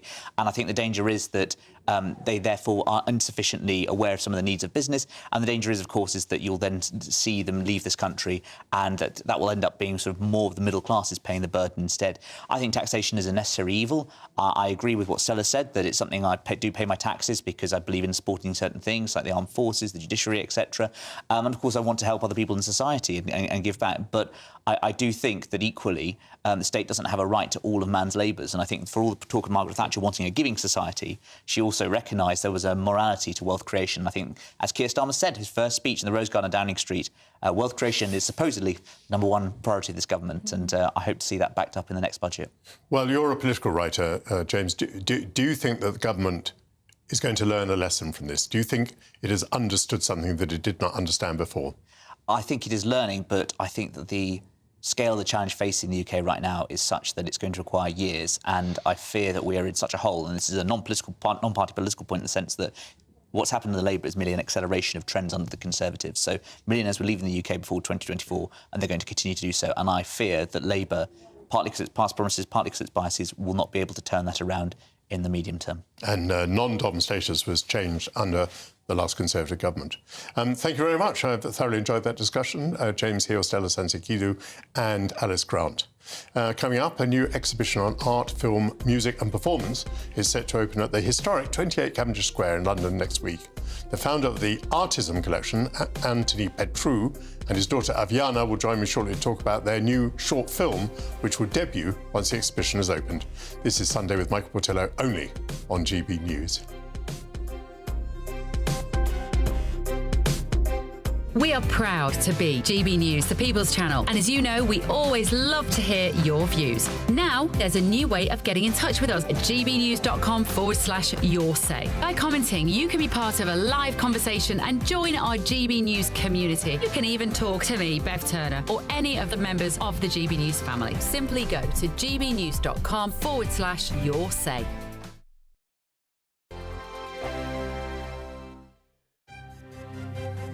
GB News Breakfast, every day from 6 a.m. Tell us about the backlash situation, first of all. Yeah, so the Duke and Duchess of Sussex visited a local food distribution centre, handing out food parcels to those who have been displaced or emergency service workers as well. And they happened to be captured by a local news crew. I think it was a Fox news crew. It's part of World Central Kitchen. That's a charity that they have supported for a number of years now, who've been doing this food distribution things. Whether or not it was a photo op, it's really unclear. I don't think we're ever going to get the answer to that. They didn't look like they were made up to look glam for the television. It looked genuine, but of course we know Meghan is an actress as well, so I'll let you make up your own mind on that one. But then we found out very late last night that the Duchess has asked Netflix to postpone her new lifestyle programme, and the Duchess has released a statement actually, and she says, "I'm thankful to my partners at Netflix for supporting me in delaying the launch as we focus on the needs of those impacted by the wildfires in my home state of California." She thinks it would be inappropriate to launch a glossy programme where she's in a $5 million mansion cooking food. It's an 8-part series, and hopefully by that time these fires will be well and truly extinguished. Well, they're also getting criticism in the US as well from Jason Bateman's sister, that's the actor, talking about that photo opportunity that people are calling it, saying that Meghan Markle and Harry are no better than ambulance chasers and they're disaster tourists. It is difficult, isn't it, for Meghan and Harry trying to find their place in the world. Are they media, entertainment personalities, celebrities, and doing Netflix and all the rest of it? Or are they going to be humanitarian workers like perhaps being members of the royal family would be? And I think at the moment they're kind of straddling those two different worlds, aren't they? GB News, the People's Channel. If you want your news to be straight talking, this is a nightmare for the Conservatives again. Down to earth. It's not just Nottingham where this is happening, is it? And most importantly, honest. Hard-working, middle-class taxpayers, they'll get their book thrown at them. Then catch me, Martin Daubney, Monday to Friday, 3 till 6 p.m. on GB News, Britain's news channel. This is Britain's Newsroom, where your voice matters. It's just astonishing. With expert analysis and honest opinion, we don't just keep you informed. We bring you unique perspectives you won't see anywhere else. Can't argue with any of that. When the news happens, it happens here. On Britain's Newsroom, weekdays from 9:30 a.m. Only on GB News. Join me, Nana Okoye, for an informative, interactive news programme with a difference. It's fun. No, he didn't say that, Dave. I'm so surprised. I think there's an element of truth to that. Join me from 3 p.m. every weekend, only on GB News, Britain's news channel.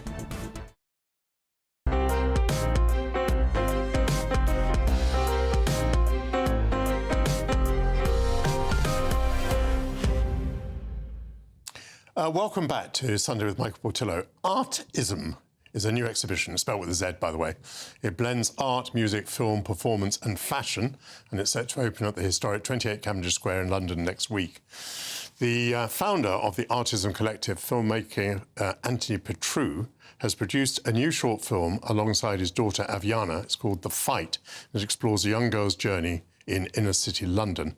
Anthony and Aviana Petrou join me now. Welcome both to GB News. Thank you. Anthony, a question to you first of all. When is a film a piece of art? Why have you put this into an art exhibition? The previous of your films have been on Netflix. You might have shown it in a cinema. What makes this a piece of art? There's a pivotal moment in the film where a young girl shaves her hair out of a moment of support and unity rather than a necessity. And I think that moment is a really strong standout moment, also as a piece of art, not just part of a film. And then I got together with an artist called Dan Pearce, a contemporary artist called Dan Pearce, and an artist-designer called Martin Jagede.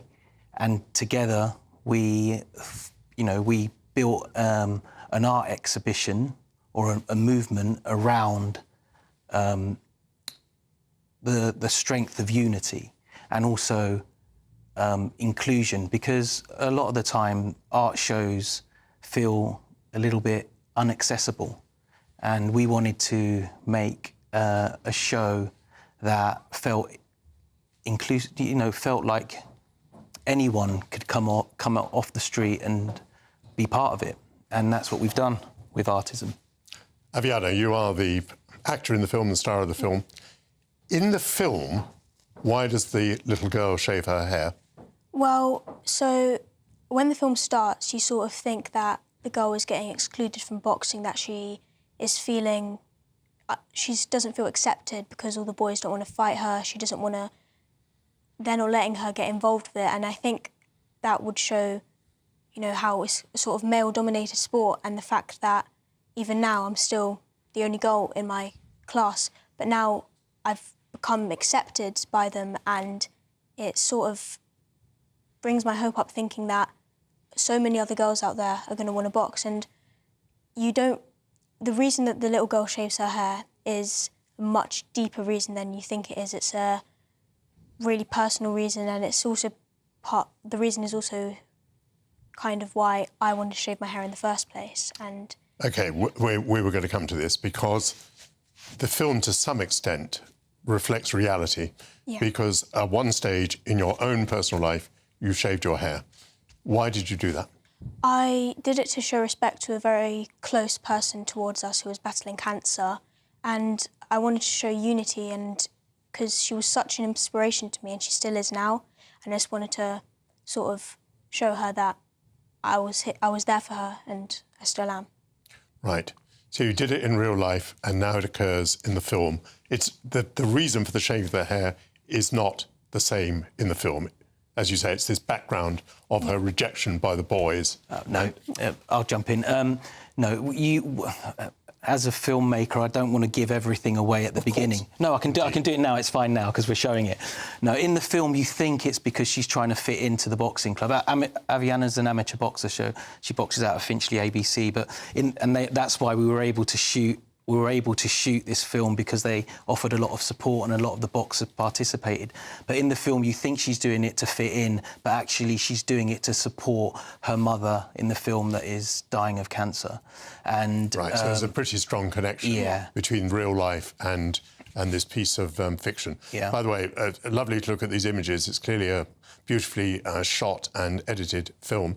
So is Artism, the exhibition, is it kind of built around the film? Is the film the central part of it? It started off like that. It started off that we were going to make this film and then we were going to have artists make their interpretation of the film. But since then, it's grown a lot bigger, and there's a lot of artists now that are calling us and saying they want to be part of it.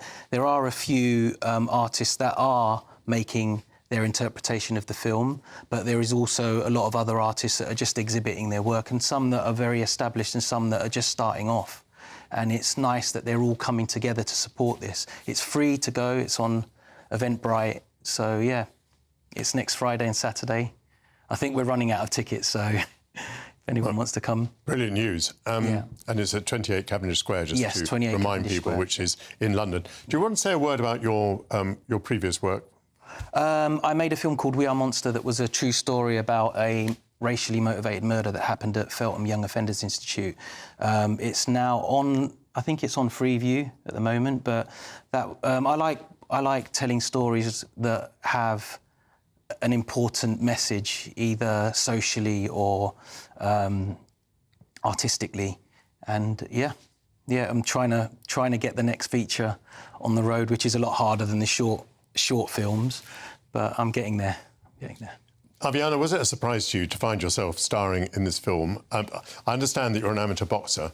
Have you also been pursuing your acting career for some time? Yeah, well, when I was 7, me and my dad, we made a short film during lockdown, which was a really nice thing because I was obviously young, and it kind of got me into my acting again.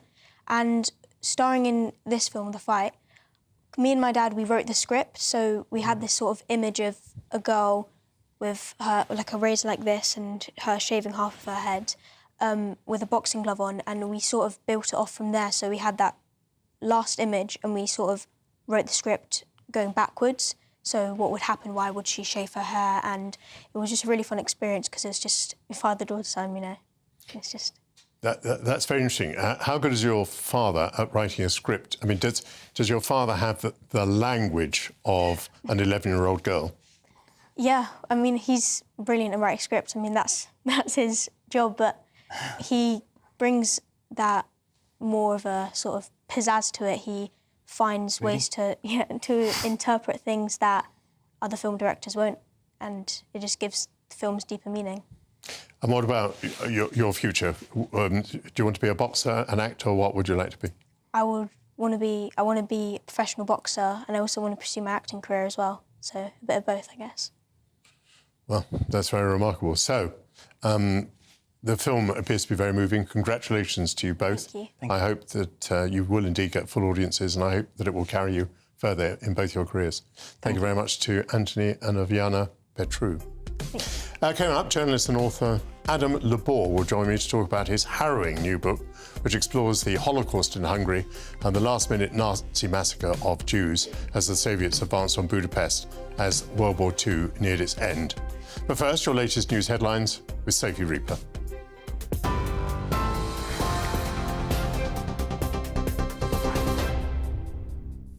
A very good afternoon to you. Let's take a look at the top stories for this hour.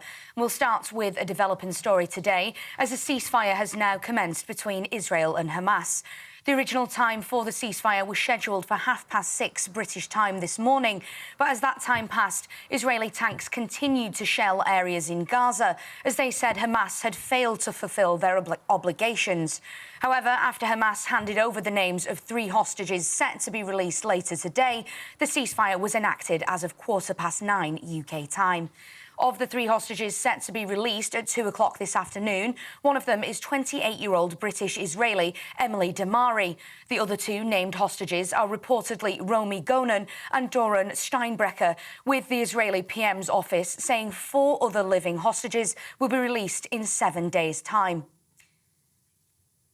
Meanwhile, following the ceasefire in the last hour, video has been released of aid starting to arrive at the entry into Gaza. It's been reported that around 200 aid delivery trucks, including 20 carrying fuel, have now begun to arrive at the Egyptian side of the border. Over to the States now, and tomorrow will mark the inauguration of President-elect Donald Trump as he makes his return to the White House. The soon-to-be 47th president arrived in the Washington area on Saturday evening, where he then took in a fireworks display with his wife, Melania. It's expected he will also host a rally with his supporters later today in downtown Washington, although a counter-rally also took place yesterday, with thousands attending to protest the incoming president. Our GBNews correspondent Steve Edgington went along to find out what people had to say. Do I feel like it's Trump's America? Oh, hell no, not at all. He's an old, withered up liar, felon, criminal. Eventually, all of this will come to an end because guess what? He's not living forever. I'm not afraid of Donald Trump. I think he's lawless. No one's above the law. He needs to be punished for his crimes. He committed crimes. And it's just a shame that he got reelected because he'll never see justice. But I'm not afraid. We're all here together. We'll stand up and we'll overcome this. And finally, social media app TikTok has reportedly gone dark in the US following a ban implemented by the outgoing Biden administration. The ban came into force after the Supreme Court passed a law last April, which stated that the platform's China-based parent company ByteDance must have sold the platform by today, which it hasn't done. However, President-elect Donald Trump has said he would, quote, most likely give TikTok a 90-day reprieve from the ban once he takes office tomorrow. This morning, a British government official has said there are no current plans to ban TikTok in the UK. Those are your latest GB News headlines for now. I'm Sophie Reaper. More from me in the next half an hour. For the very latest GB News direct to your smartphone, sign up to News Alerts by scanning the QR code or go to gbnews.com/alerts.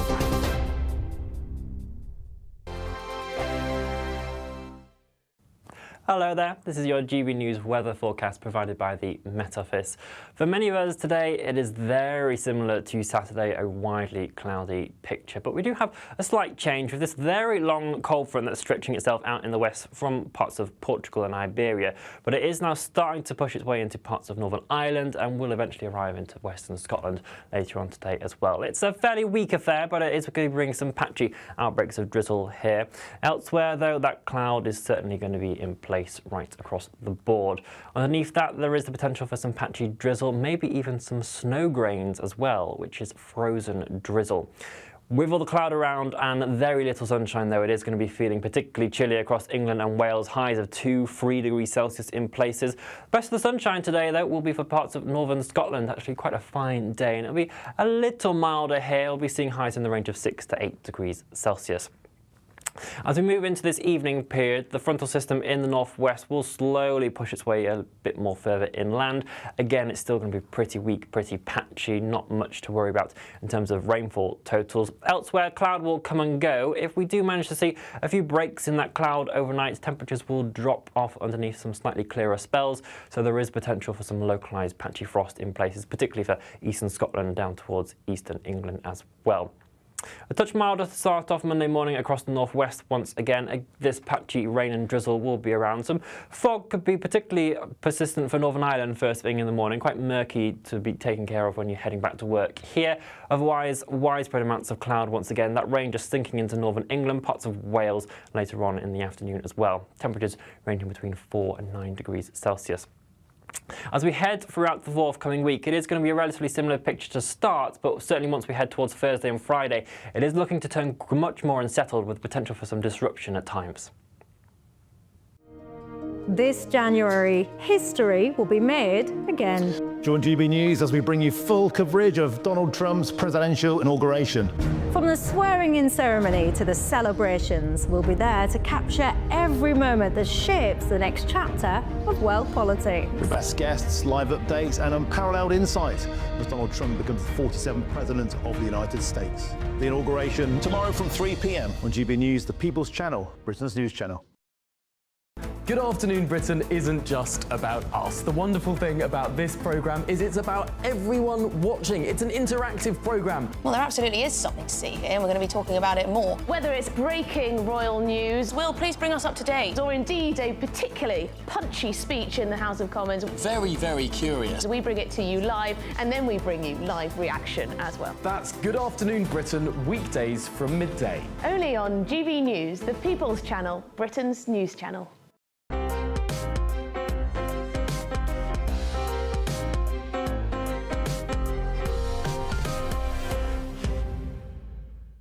Welcome back to Sunday with Michael Portillo.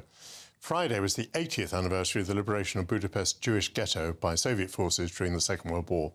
Journalist and author Adam Labor's book draws on newly uncovered diaries, documents, archival material and interviews with survivors, including his own father-in-law, to reveal the story of the city during the war. The Last Days of Budapest, released on Friday, looks through the lens of specific characters, including spies, smugglers, and a rebellious Jewish schoolboy, to document how the Holocaust in Budapest was overseen by German Nazis, but implemented by Hungarians in a city bombed by the Allies and surrounded by the Red Army. Adam Labor joins me now. Adam, it is an extraordinary and harrowing book. So, anti-Jewish laws were passed by the Hungarian government, but it was only when the Germans occupied Hungary, which was towards the end of the Second World War, that the Jewish population in Hungary found itself in danger of extermination. And yet, that extermination was managed and handled quite enthusiastically by Hungarians. Yes, yeah, that's the great tragedy of it, that in the summer of 1944, after D-Day, the deportations were going at full speed. Until the Germans invaded in March 1944, Budapest was a fairly safe place for Jewish people. It was the largest surviving community. Admiral Horthy, the wartime ruler, refused to hand over the Jews, which is one reason why the Nazis invaded. Now, to placate him and also his own far right, he had passed a number of anti-Jewish laws. And it's true that Jewish men were put on labour service, which was often quite horrific on the Eastern Front, and they were sometimes killed by their own officers. And there had been one deportation of non-Hungarian citizens. But overall, the community was alive and more or less safe. Once the Nazis have invaded, but I stress under the management of Hungarians, the Holocaust gets underway, and it seems to sort of start from the fringes of Hungary and move towards Budapest. So actually, the villages and towns outside Budapest are pretty much annihilated, isn't that right? Yes, they started on the far edges in the east, and the idea was to bring more and more concentric circles, shrinking slowly and slowly and slowly till they get to the capital, because they didn't want people, say, in the middle of the country to see the trains going out. So it was all very well planned. So each time the deportations left, they got nearer and near the capital, so no trains went through existing communities, so people didn't really know what was going to happen to them. One of the things that makes the book so harrowing is that as the Soviet troops are arriving, so the game is up for the Nazis, nonetheless, there's this group called Arrow Cross, who are Hungarian Nazis, more or less. Yes. And they are enthusiastically murdering and torturing Jews and Roma as fast as they can. And this seems so absolutely pointless. Excuse me. It is completely pointless. That was in the winter of 1944. The Russians are literally at the gate of the city. By December the 26th, the city is surrounded, fully besieged, and still this killing goes on. They're taking Jewish people to the river, they tie them together with barbed wire, they shoot one and the other two go into the water. Sometimes people escaped or they jumped into the water first before they were going to be shot. There was massacres in old people's homes, in hospitals. They could not stop the killing frenzy. Even as you say, it was completely clear that the war was lost, and just within a few weeks, as we said, by January the 17th, the ghetto on the Pest side was already liberated by the Russians. Without minimising that in any way, let's go to one of the subplots of your book, which is British intelligence operations in Budapest. I got the impression that they were very extensive and they were pretty much eliminated. They were penetrated, overrun, eliminated, with a pretty heavy death toll. Is that right? Well, they didn't have a heavy death toll, but they were shut down, largely shut down, because they kept failing. They kept sending emissaries in who would be arrested.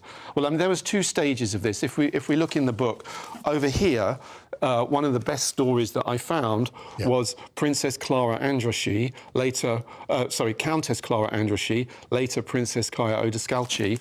She was, with the full knowledge of the Hungarians, running a rescue operation with the British Embassy from 1939 until 1941.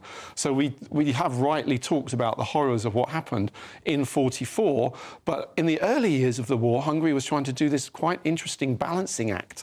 So even though by November 1940 it had joined the Axis, we had a fully functioning embassy there, a fully functioning special operations executive there, and a fully functioning SIS MI6 station there, all of which were operating with a kind of nod and a wink, because Hungary was aligned with the Germans, but also waving at Britain and America saying, yeah, we're with the Germans, but really we'd rather be with you.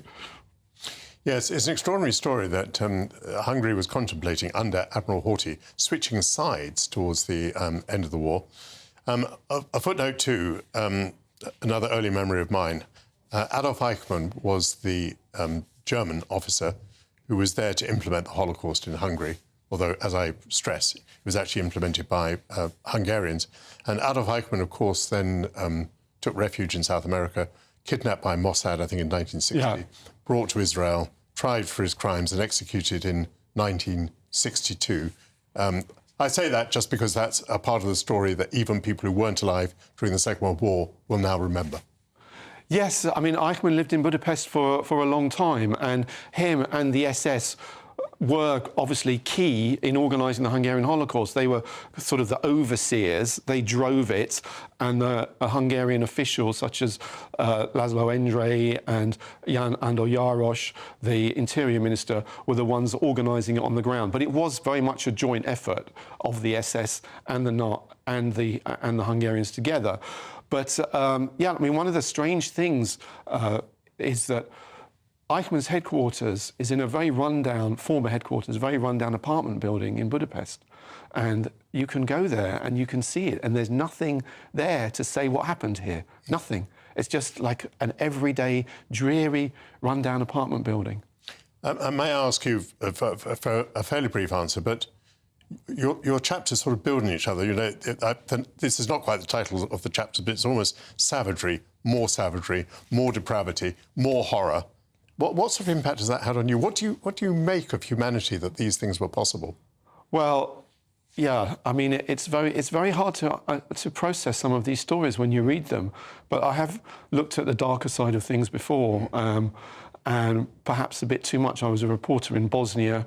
I've written a book about the UN's failure to confront genocide called Complicity with Evil, a book about Swiss banks and Nazi gold called Hitler's Secret Banker. So I've read a lot of this material. But you're completely right. It does get to you after a while. And what you have to do is you have to put it down and leave the room and go for a walk or go and do some exercise or get out and just try and process it and not let it overwhelm you. Because I think, without sounding too portentous, you have a duty to tell the story. This is the story. The story is horrible, but it has to be told. Well, I think that's been a good summary that Adam Labor's new book, The Last Days of Budapest, gets to you. It certainly does. Thanks for coming on GB News. Thank you so much for having me on the show, Michael.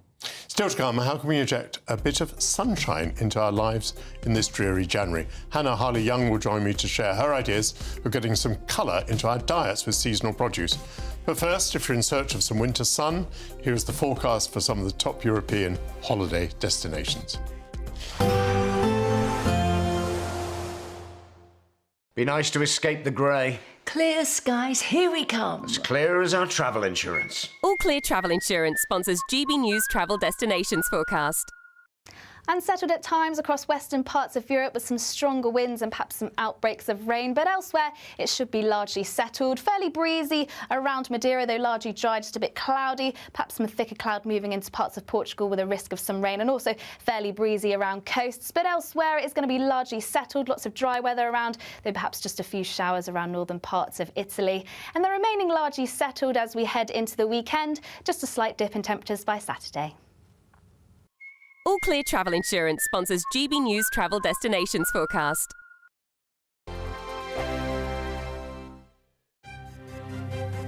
GB News Breakfast, every day from 6 a.m. Now, we're going to introduce you to Liam Wildish. Liam, well, I'd like to think he's a friend of mine because I follow him on Instagram, on TikTok there as well. You're a big fan, aren't you? Big fan, because there's what he does. He's a cleaner. He cleans signs. But the thing is, he's not employed by councils or whatever. He does this voluntarily.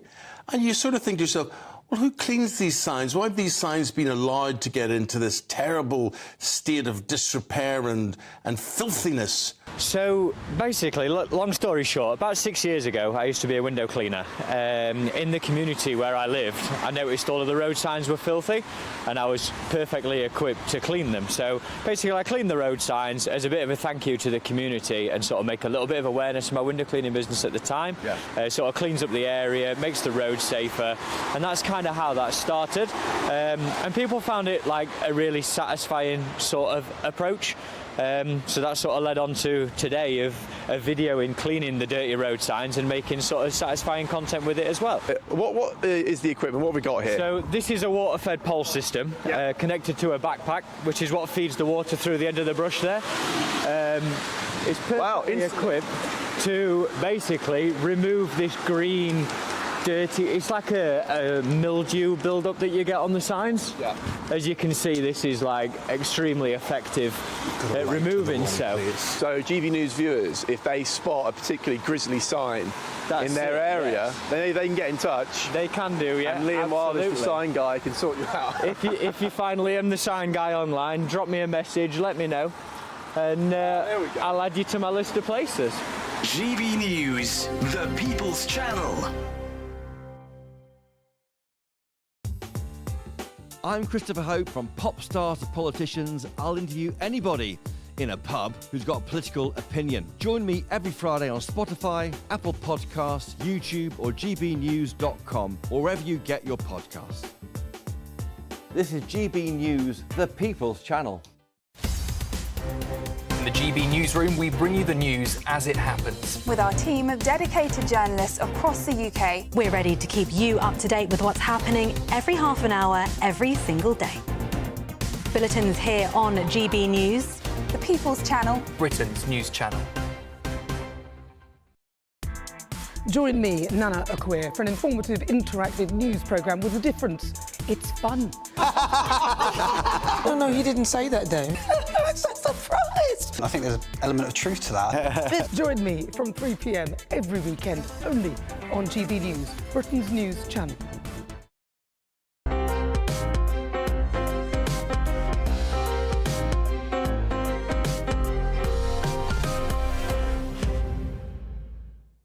Welcome back to Sunday with Michael Portillo. As we find ourselves in the bleak midwinter, how can we bring more sunshine into our lives? Host of the Crazy Sexy Food podcast, Hannah Harley-Young, joins me to tell us how we can get more colour onto our plate by using seasonal produce. And you've certainly proved the point. Welcome back to GB News. Thank you. Straight away, because we have a wonderfully colourful display of things. I mean, to begin, everyone knows that carrots are in season at the moment, but not everyone knows that carrots come in different colours. Well, absolutely. That's a carrot-coloured carrot. But what is this? We've got purple carrots, we've got yellow carrots, and I think, as you said, like in the intro, I think it's so important to celebrate your seasonal fruit and vegetables. I think it's becoming a bit of a thing now. People are becoming a lot more conscious about eating the seasons, and at this time of the year, root vegetables are your sort of hero products, so to speak. So we're talking carrots, we're talking Swedes, we're talking turnips, parsnips. Brussels sprouts are still in season, yes. You know, not just for Christmas. No. Love Brussels sprouts. Now, the collective noun for carrots is for some reason crudité. Yes. These are sort of crudité, yes. aren't they? And the point of crudité is to dip them into something. Absolutely. So I'm going to dip this into this. Yes. And tell me what I'm dipping. So this is labneh, which is a Middle Eastern sort of strained yoghurt. So the consistency is sort of more like a Greek yoghurt. And by strained, it basically means that the whey has been taken out, so it becomes a lot thicker. And it's usually sort of around Middle Eastern countries and the Mediterranean. It is sort of garnished with spices, herbs, olive oil. What do you think? I think it's marvellous. And the crispness of the carrot. Now, not to leave this, what were these fellows here? These are Persian cucumbers. They're actually some of my favourite things just to snack on. Perfect size. I find them a lot sweeter than your sort of average bigger cucumber. Now, again, this was a sort of a cheeky way of also bringing in something seasonal. This may just look like a cracker, but it's a beetroot cracker. Yes. Beetroot, hugely in season right now. Very, very good. So you're proving the point about colour. Yes. I think it may have cheated here a bit. Because that looks like an avocado. It is an avocado. I mean, listen, let's not get too sort of deep into it. But this is a bit different. This is a bit of spiciness. And actually, the angle here that I was thinking about is chili. Chili is so good for you. And I know that people can't take, you know, a lot of spice. I take an abnormally large amount of spice. But this is so good for you. Just have a little touch, a little kick. That really brings it alive. Yeah? Oh, it lingers. It's hot. I'd love to talk about this, actually. This is also really exciting. So this is a coleslaw, right? Beautiful magenta pink colour. This is apple and beetroot coleslaw. Again, you've got your beetroot in there, but also apples, hugely in season. So it's just another nice way of using different vegetables in what you would otherwise use cabbage and other vegetables. Do you think colour does us good? Oh, absolutely, yes. You think I mean, I'm definitely no nutritionist, but I do believe that there's something to be said about sort of red vegetables and fruits being very good with for your heart, I believe, but I might be wrong. Well, as you can see, I cannot resist taking. And that's got a little hint of horseradish in there. Can you? Yes, I can. I would say quite a strong hint, actually. I think also what's really important and kind of what I'm trying to display today is that with January, obviously it's winter, it's a bit miserable, the weather's not great. A lot of people do decide that this is the month to, I'm going to use the word, deprive themselves of things like alcohol and meat and other things. Yes. And my argument is actually you can still be healthy and it still be exciting. What do we have here? Is this a salad niçoise? That is a Greek salad. It's a Greek salad. Yes. So again, you know, all of your beautiful colours, great protein with your feta cheese. Feta cheese. And these are all really simple to make as well. Tomato. To which a little onion was clinging. Nice and fresh. It's zingy. It's vibrant food. It's something that can put a smile on your face.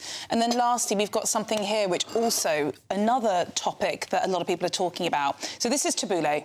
I think most people will know what this is. It's sort of a Middle Eastern salad comprising of parsley, tomato, bulgur wheat, and a lemon and olive oil dressing. Now, bulgur wheat, huge source of fibre. We need fibre in our diets. Yes. So this is another great... Does bulgur wheat come from Britain? Or... Don't know. I don't actually think it does. I think it's somewhere in sort of Europe and the Middle East. But I would like to talk to you about this very special I'm going to lift this centrepiece. This is very special. I think this is the most gorgeous thing I've seen for a long time. I made that. I'm sorry that I didn't bring the whole cake in. I have family who were greedy and wanted to kind of get involved. But this, another misconception, this is a blood orange polenta and almond cake. Now, one of the biggest, most seasonal fruits at this time of the year is citrus fruit. Yeah. I always think of citrus fruit and think of summer. Yeah. That is what you should be eating right now. And look how beautiful it is. I don't, because I have a house near Seville. And my lemon tree, I think, was at its peak last month. OK. And the orange trees in all the streets of Sevilla are covered in oranges at the moment. So this is a fruit that appears in the bleak midwinter. OK. Moment of truth. Oh. You are a miracle. But do you know what I love about this? It's got the sweetness, but it's got that slight bitterness of the citrus. And that's what I like. Well, you've done a really good job. Was your Christmas absolutely splendid? It was wonderful. Again, full of fabulous food. I let my mum do most of the cooking. I needed a break, and we had a great time. This feels like a sort of healthy aftermath. Absolutely. To Christmas. And it can still be exciting. Yeah. No, thank you very much indeed. Hannah, Harley Young, great to see you yet again. Thank you to all my guests who've been here this week. It's been marvellous and a great privilege to talk to them. Been privileged to spend time with you as well, dear viewer. I'll return at the same time next week. So please stay with GB News, because coming up, we've got Dawn Neeson, and she's going to bring you The Weekend. And I look forward very much to my return to your screens in 1 week's time.